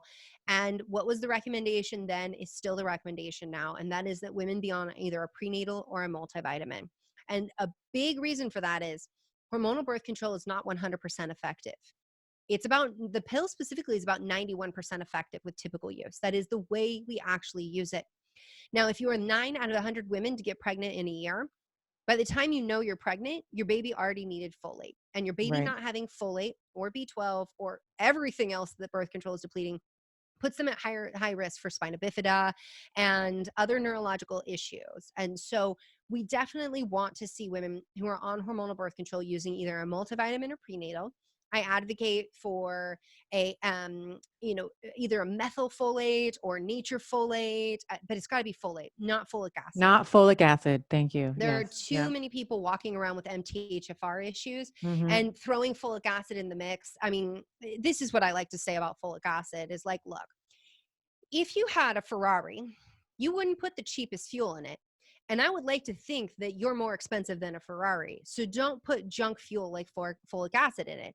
Folic acid is really developed, I mean, to be put to the masses in our food supply in the most inexpensive way as possible. And so that's all it is it's cheap and you can't always use what's cheap. And that's the thing where whenever people will say stuff about how expensive supplements are. Like I don't know how it is in Canada. We are super, super privileged in terms of the cost of supplements. When I was living in France and my son was sick, getting a 2 week supply of curcumin, of turmeric, was about 120 US dollars. It was Oh 90 my euros, goodness. right? And I'm like, Wow. oh my God. It's And like I get to 30, get $35 here. Yeah. right? Like Yeah, for a yeah. month's supply. Like, Yeah, yeah, what yeah. is that? So Mhm. to understand that, like very much with vitamins, you get what you pay for, especially like with fish oil. Oh my goodness. That's one why I'm like, oh my goodness, because I'm like, I don't know about you, but I'm a big fan of like living on this planet and making sure my child has it as well. Sustainable fishing practices are everything. So with that, you definitely want a multivitamin or prenatal. You'd also want to consider like what is going on for you. Maybe you are having issues with inflammation and mood, and you want to leverage turmeric and like a high dose EPA, which is a type of fish oil. And I'm going to be very specific with this because I talk about this in my book. If you are a vegan or vegetarian, you need to understand that we as humans are very inefficient of converting the omega 3s into EPA and DHA from plant based foods. Now, as women, people altogether, but women especially, we require our natural estrogen to do that. If you are on hormonal birth control, you are not making natural estrogen. Going into that pathway is going to be almost impossible. And that's Mhm. where I advocate for fish oil and when you do that, you want to find a company that does third party testing, screens it, make sure there's no heavy metals, no junk in it, no plastics, that kind of stuff, and is using sustainable fishing practices. Please don't dollar vote for companies that gut fish, grab their liver and throw them out into the ocean or do it in an unsustainable way. And I'm just a really big advocate that if you use anything, let's try to be as sustainable as possible, but especially animal products, because dollar voting, and what I mean by that is like putting your dollar to vote for the people who do this, understand that organic farmers, grass-fed farmers, sustainable fishing practice, like all of that, they're up against a Mhm. lot to bring you that. And the best way we can support them is to make sure that we allocate our funds to them. And it also makes sure we get the best quality as well. Now, we talked about the prenatal multivitamin, maybe turmeric, fish oil is something to consider with like mood and with inflammation, and especially like if you have autoimmunity starting to crop up as well. But the thing that I think is really helpful for women is having probiotics, and not just like any probiotic, but making sure you have like spore-based probiotics and prebiotics. And I don't think you have to take prebiotics in a pill. Some people do prefer to take them in pills and powders, but this is where your diet comes in, because you got to seed the critters and feed the critters, and you want to protect your gut as much as possible. Now, by way of like, should you use glutamine, slippery elm, like other things for your gut? It depends. And you want to work with your doctor about that, because, for some people, glutamine is amazing for helping keep their gut integrity intact. But for other people, it makes them anxious. And Mhm. so we just want to be cautious, in terms of supplements, not to go, overboard with things, always to start with diet first. And the last thing that I would say, though, is that you may want to consider a supplement that supports estrogen metabolism, because supplements that are aimed at supporting estrogen metabolism are going to support your liver function and your gut health. So with that, like my Balance Women's Hormone Supplement, it has calcium D-glucarate in it. That's because regardless of what's growing in your gut, like you don't have to know that. It'll help undo that beta glucuronidase, which reactivates estrogen. It Mhm. contains DIM, not boatloads. More of a good thing is not better. I have women all the time that are like, I took DIM and it made me feel awful. How much did you take? 1,200 milligrams. I'm like, That's that's a why. lot. Yeah. Yeah, Yeah. Yeah. that's too much. We don't want to drop estrogen too quick. But DIM can support estrogen metabolism. And why this is important with hormonal birth control is that when you're on hormonal birth control, because of how it affects your entire digestive tract, but how it affects your thyroid as well. If you don't have sufficient thyroid hormone, you don't have sufficient hydrochloric acid. And if you don't have sufficient hydrochloric acid, then you can eat broccoli sprouts, and y'all should do that anyways. And you can eat broccoli and eat all that, but you won't actually get the DIM. The whole pathway won't work the way it's supposed to, because you needed hydrochloric acid to begin with. But having a supplement that supports estrogen metabolism, it's going to help with give your liver what it needs. Supplements are not meant to take over diet and lifestyle or take the place of a medication. They're meant to support what your body is designed to do naturally. And while you're on hormonal birth control, your body can't totally do what it's designed to do naturally if these deficiencies aren't being checked, if your gut isn't being checked, if like your thyroid, your cortisol is not being checked. Do you love how the sun is just like creeping up on me? I don't know if people end up watching the video. I was talking, I'm like, now it's on my chin. Now it's on your chin. Yeah. I'm And in I Portland, will Oregon. It's October. I'm like, what are you doing here, son? You're not supposed to be here until August. And I will, just to your point, broccoli sprouts, they're so cheap. Like you just get some mason So cheap. jars, you can grow them. And I do this, I grow them on my windowsill, and I have about 5 or 6 of them. And then I Yeah, just literally will take the one on day one. And then by the time I kind of get to, day 6, the ones on day one again, like if you like totally. replant them, it's like they're already there again. So they're so cheap, and you can get it on Amazon. Like you can Yeah, you source can like source organic. organic Yeah. on Amazon. You can even sprout these in 2 wet paper towels if you're in college. And this is something that like, I love that we have supplements available, but I also love that you bring this up, because we have to make sure everyone has access. And so, part of that is like broccoli seeds, broccoli sprouts, those win in the research, you guys, every time. They're Yeah. like, who's the winner? Broccoli sprouts again. You can also do Always. other cruciferous. So you Hmm. can do kale sprouts, and you can do what's that, cauliflower. I'm like, what's that white one Hmm. again?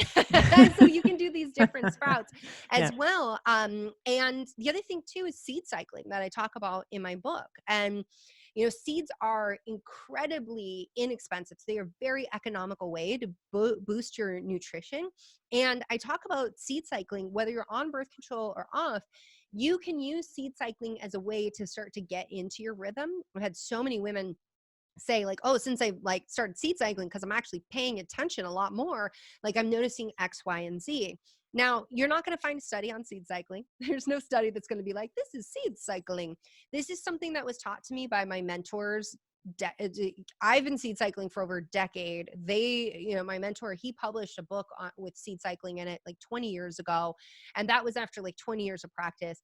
I've had people who write and they're like, you're the woman who invented seed cycling. I'm like, nobody knows who invented seed cycling.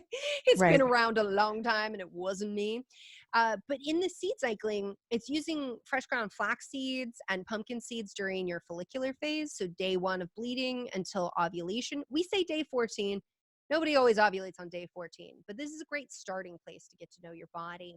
And then you switch the seeds and you go into sunflower seeds and sesame seeds. And if you guys want to nerd out on this, I have a really big article at drbrighten.com on seed cycling for hormone balance. And in it, I talk about what we know and what we don't know. I'm very forthcoming. Like when we don't have research, I'm like, there's not a study that says this. This is what we know about the seeds and nutritionally and how they work and how they can support you in your menstrual cycle. And to understand, you don't have to be dogmatic about it. And at the same time, not being dogmatic, if you mess up something, this is an adjunct food as medicine therapy to support you. It is not a standalone. I have had some major, exciting, amazing things happen in women's lives that like made me believers in like the ability of seeds. And yet at the same time, just understand that like if somebody recommends seed cycling, they're generally doing it along with other therapies and other things, and it's a practice that they're bringing in. And it's not going to be. I see sometimes outrageous claims out there where people are like, if you seed cycle, you'll never get cancer. And I'm like, I don't say that. We don't know that. Like, I don't know Hmm. what is that? Or seed cycling will cure your PCOS. No, seed cycling is not going to cure your PCOS. Sorry. If I had something that would, I would give it to you. But seed cycling can definitely help with the symptoms, help support your body, and be a very economical way to be able to get access to nutrient dense food. And this is, I just want to highlight this because you brought up such a great point that I talk about a lot, typically offline. And this is the delineation between research and information that we see in the literature. You said there's no RCT on seed cycling, but there's a difference between information and clinical application. Mm-hmm. So the clinical application of seed cycling, you have seen there's a lot of clinical evidence in terms of case studies and reports that you've had with your patients. And that I think makes the difference between, you know, RCT, double blind placebo, blah, blah, blah, and results. And sometimes, it is the blend of the information that we have with the understanding of female physiology and the clinical application thereof that gets people results. So you don't, and I'm a big research nerd. I love the research. I'm in PubMed all day, every day. But I think that there is an art and a philosophy around care for whether it's women's medicine or whatever nerd rabbit hole you're going down that takes into account research, but there's also this clinical sort of intangible aspect to healthcare as well.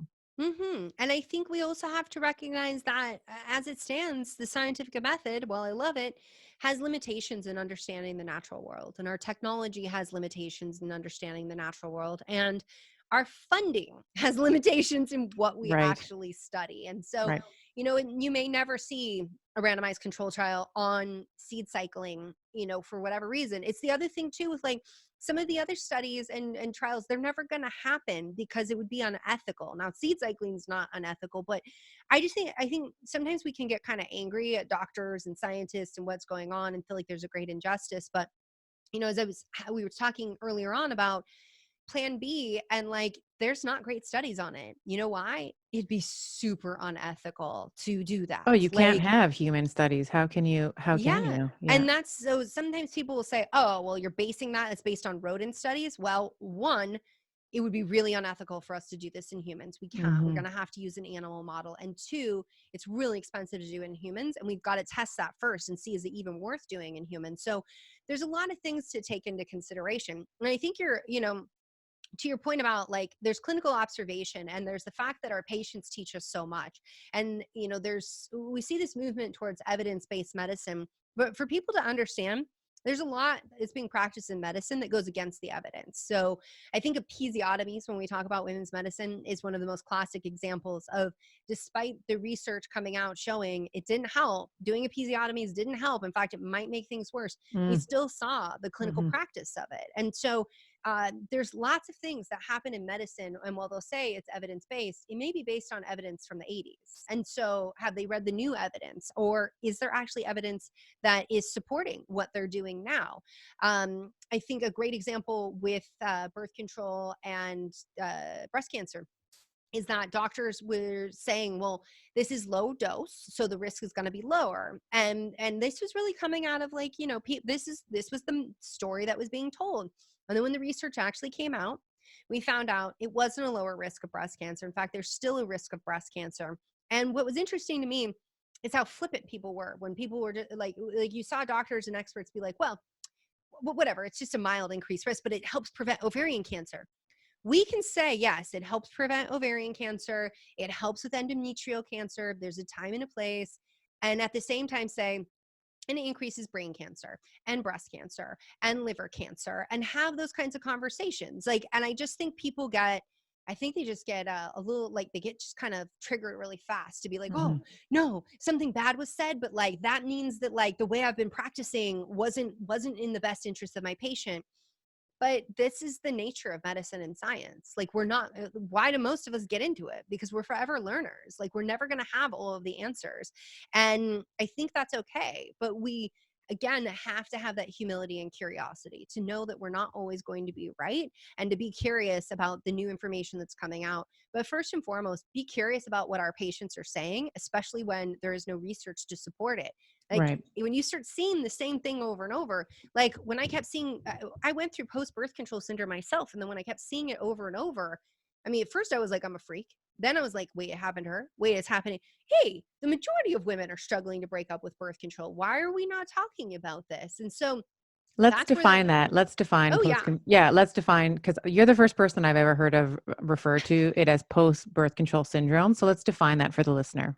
Totally. So, post birth control syndrome is the collection of signs and symptoms that arise about 4 to 6 months after stopping birth control. For some women, it can be much sooner. For some women, it can be much later. And in that, you can have really any system presenting. So, we tend to think that hormonal birth control is isolated to just lady parts. And so, if you're going to have issues, that's where we're going to see it. But like Mhm. I said, every system in your body has receptors for these hormones. So it might show up as gut issues, skin issues like acne, rash. You might have new onset neurological issues like brain fog or memory issues, or having migraines, anxiety, depression. And you might lose your period altogether. You might have irregular periods. You might find that, you're also having issues in terms of, your sexual health and your sexual life. And so it can show up in a lot of ways, which I think makes it difficult to recognize, because not only are there all of these collections of signs and symptoms, but in addition to that, it happens 6 months, sometimes longer, away from when you stopped birth control. And a lot of doctors have said to me, well, if this was because of hormonal birth control, it would have started immediately. Except she's had that placebo week. She's had that placebo week with a withdrawal bleed. So no, I don't think it would just show up immediately. And if anybody who lives with women or is a woman knows, women will power through just about anything until they can't. And then they'll go to the doctor. Very true. That's so true. I often say, like, we are like the original biohackers, because we will just We do 100% are. anything to feel better. Yeah. So, Totally. let's think about, so someone like, the argument here is with birth control. I close my curtain. Yeah. Oh yeah. Go close your curtain. Let Yeah, me that's do fine. that. Yeah, sure. Cause it's kind of creeping up to your lip.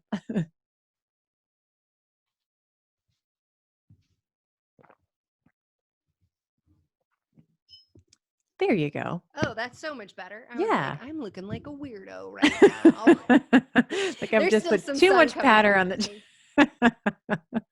I know, it was getting to the point where I was like, it's probably going to just stop right here and it'll just look like my eyes. Like that. Hey guys. Yeah. So if someone stops the pill, Yeah. okay, I mean, what it should be prescribed for is contraception. Are there other ways that we can either naturally practice birth control? I mean, you've touched on some of them. You've touched on the copper IUD. You touched on the Hmm. NuvaRing. Can you? One of the things you had mentioned, you sort of just touched on it, but I want to circle back. Is the is FAM, so fertility awareness method. Can you describe? I don't think. I mean, I'm going to say as well. I've never heard of FAM before understanding your work. So let's just, Mm. for everybody, talk about fertility awareness method and some of the other ways that we can prevent unwanted pregnancy. Totally. And I think the way to be most successful with FAM is to work with a FAM educator. Your doctor is very unlikely to be well versed in FAM. Hmm. And for people who are like, what's FAM? Fertility awareness method. Hmm. But it's very rare. I mean, the And it's way European. It's more common, I believe, I think, in Europe than it is in North America. Is that right? I believe that's true. It's a very different way that they, approach women's health altogether. In fact, Natural Cycles was first approved in Europe. That's a femtech app device that helps with fertility awareness method. Hmm. That was first approved as a contraceptive in Europe, and then it was later approved by the FDA. And so I think it's great. Daisy and Natural Cycles are like the two leaders in terms of a thermometer that hooks up to an app. There's other apps as well where you can plug your data in. And I think apps are great because they take away the math.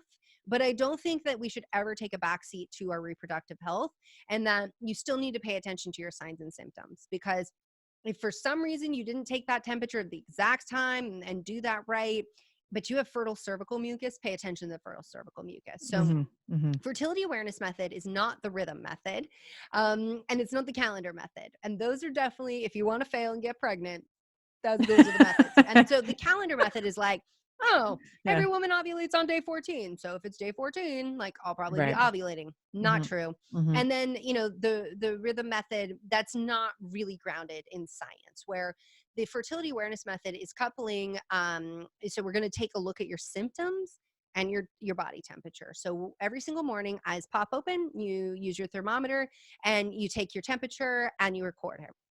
There will be very slight changes when you're going to ovulate. And if you there's some women who, when they're trying to figure this out, it takes a good 3 months to really get all that data and figure it out. And there's some women who like to also pee on LH test strips. You can get those on Amazon as well, so they can see when their LH surges and get more tuned in. Not totally necessary though. Now, fertility awareness method is based on the premise that you're going to only ovulate once in your cycle, and that sperm can live like 5 to 6 days. Hmm. And so that's why you'll see really almost like a week-long window. That's your fertility window. And women get confused about this because they're like, wait, I'm only ovulating, my egg lives 24 hours. Why is there this fertile window? Because sperm be tricky and they will live. And this And they is can by design. live. Yeah. Yeah. Yeah. Yeah. I mean, it's by design. Libido goes up, you have sex, you capture sperm, and then when you drop an egg, there's sperm waiting to catch it. Hmm. And that's really important from an evolutionary perspective. If, men were going out and hunting, presumably might not come back, then having this method so that you would be able to become pregnant was a great way to ensure the future of the human species. And here we are. Now, with fertility awareness method, you do have to take your temperature at the same time every day. It can be more difficult for women with polycystic ovarian syndrome or night shift workers, which is not impossible. You want to work with a FAM educator. And then you're getting in tune with your body. So you're looking for fertile cervical mucus. That's that egg white gloopy stuff. Is gloopy Hmm. a word? That shows up in your underwear. And in addition to that, you're going to see that like your libido goes up, so you're more interested in sex. That usually precedes all of the physiological changes. You'll see a spike in your temperature. That's really estrogen and LH causing these changes, and then that's when you actually ovulate. And you can feel cervical position changes. That one takes a lot more practice. It's a lot more tricky. And honestly, I don't have any patient that's ever been a fan of that. Like at Hmm. first they're like, I'm kind of curious, but then like, I imagine my life. You're a busy modern woman, and like you checked everything else. Do you have time to be filling around for your cervix? Maybe not. Especially like if you're a mom already, you never get time alone in the bathroom. There's no privacy. I was gonna It's say, always yeah. threat of They're in invasion. the shower with me. Yeah. Yeah. Yeah. Got it. Hmm. Yeah. And what's the efficacy rate for when FAM is done appropriately? What is the efficacy rate there? Yeah, that's the interesting thing is that, I mean, when I was in naturopathic medical school, unlike most med schools, you're taught this method is a sure shot way that your patient's going to get pregnant. But as it turns out, with perfect use, it's over 99% effective. And as I said, Wow. with And the you said birth pill, control is how much? 91% with typical use. Otherwise, it's like Wow. 99.9 if you use it perfectly. But Right. what I find with FAM is that women are really, really invested. Like they're not taking that back seat. They're not like, oh, I just popped a pill. It'll be fine. They're like, I need to know where I'm at. And then, when you're in that fertile window, that's where you use barrier methods or you do something else. But it's really important, I think, for all women to understand that if you're not in a monogamous relationship, the pill, IUDs, patch, depot shot, they're not going to protect you against sexually transmitted infections. And that's Right. something that often gets glazed over. It's like, hi, you're going to college. Here's your pill. Go on your merry way. Don't get pregnant. Study hard. And yet, we do need to also talk about the fact that, chlamydia, gonorrhea, yeah, we have antibiotics to resolve that. HIV, HPV, no, we Mm-hmm. don't have medications to resolve those. And so it's really important for women to have that informed consent again and to be in control of their fertility and their sexual health. Yeah. So that's like birth control, but that's also, to your point, disease control as well when we're talking about barrier methods Yeah. as well. Yeah. I love, love, love the idea that you said this before, that hormones are your superpowers. And Hmm. I agree with you. I think that they are at the, really at the essence of your physical and emotional well-being. And when if you are someone who has been on the birth control pill for years, decades, whatever it is, and your symptoms are some of the ones that you described, I think that that is just, if we can reframe it a little bit as Yeah. a invitation to heal, right? I've heard you talk about, the symptoms that you had prior to going on the pill really being exacerbated in that 4 to 6 month window after cessation of the pill. And that makes a lot of sense, right? If you have muted the body for however long, there's going to be this Hmm. amplification of this message. So I wanted to, we've been going at this now for 2 hours and 10 minutes, and I feel like we're really, I could talk to you for the next, I could talk to you for the next 12 hours. Um, if I, well, first I'll just, kind of as I'm wrapping this up, I love your message so much because it's all about informed consent and empowering women and the men who love them to make better decisions around reproduction. And I think, when we're talking about what health and vitality mean, it's about having better sex. It's about, uh, reducing inflammation. It's about encouraging healthy brain aging. And I think just really having the courage to listen to your body and to heal.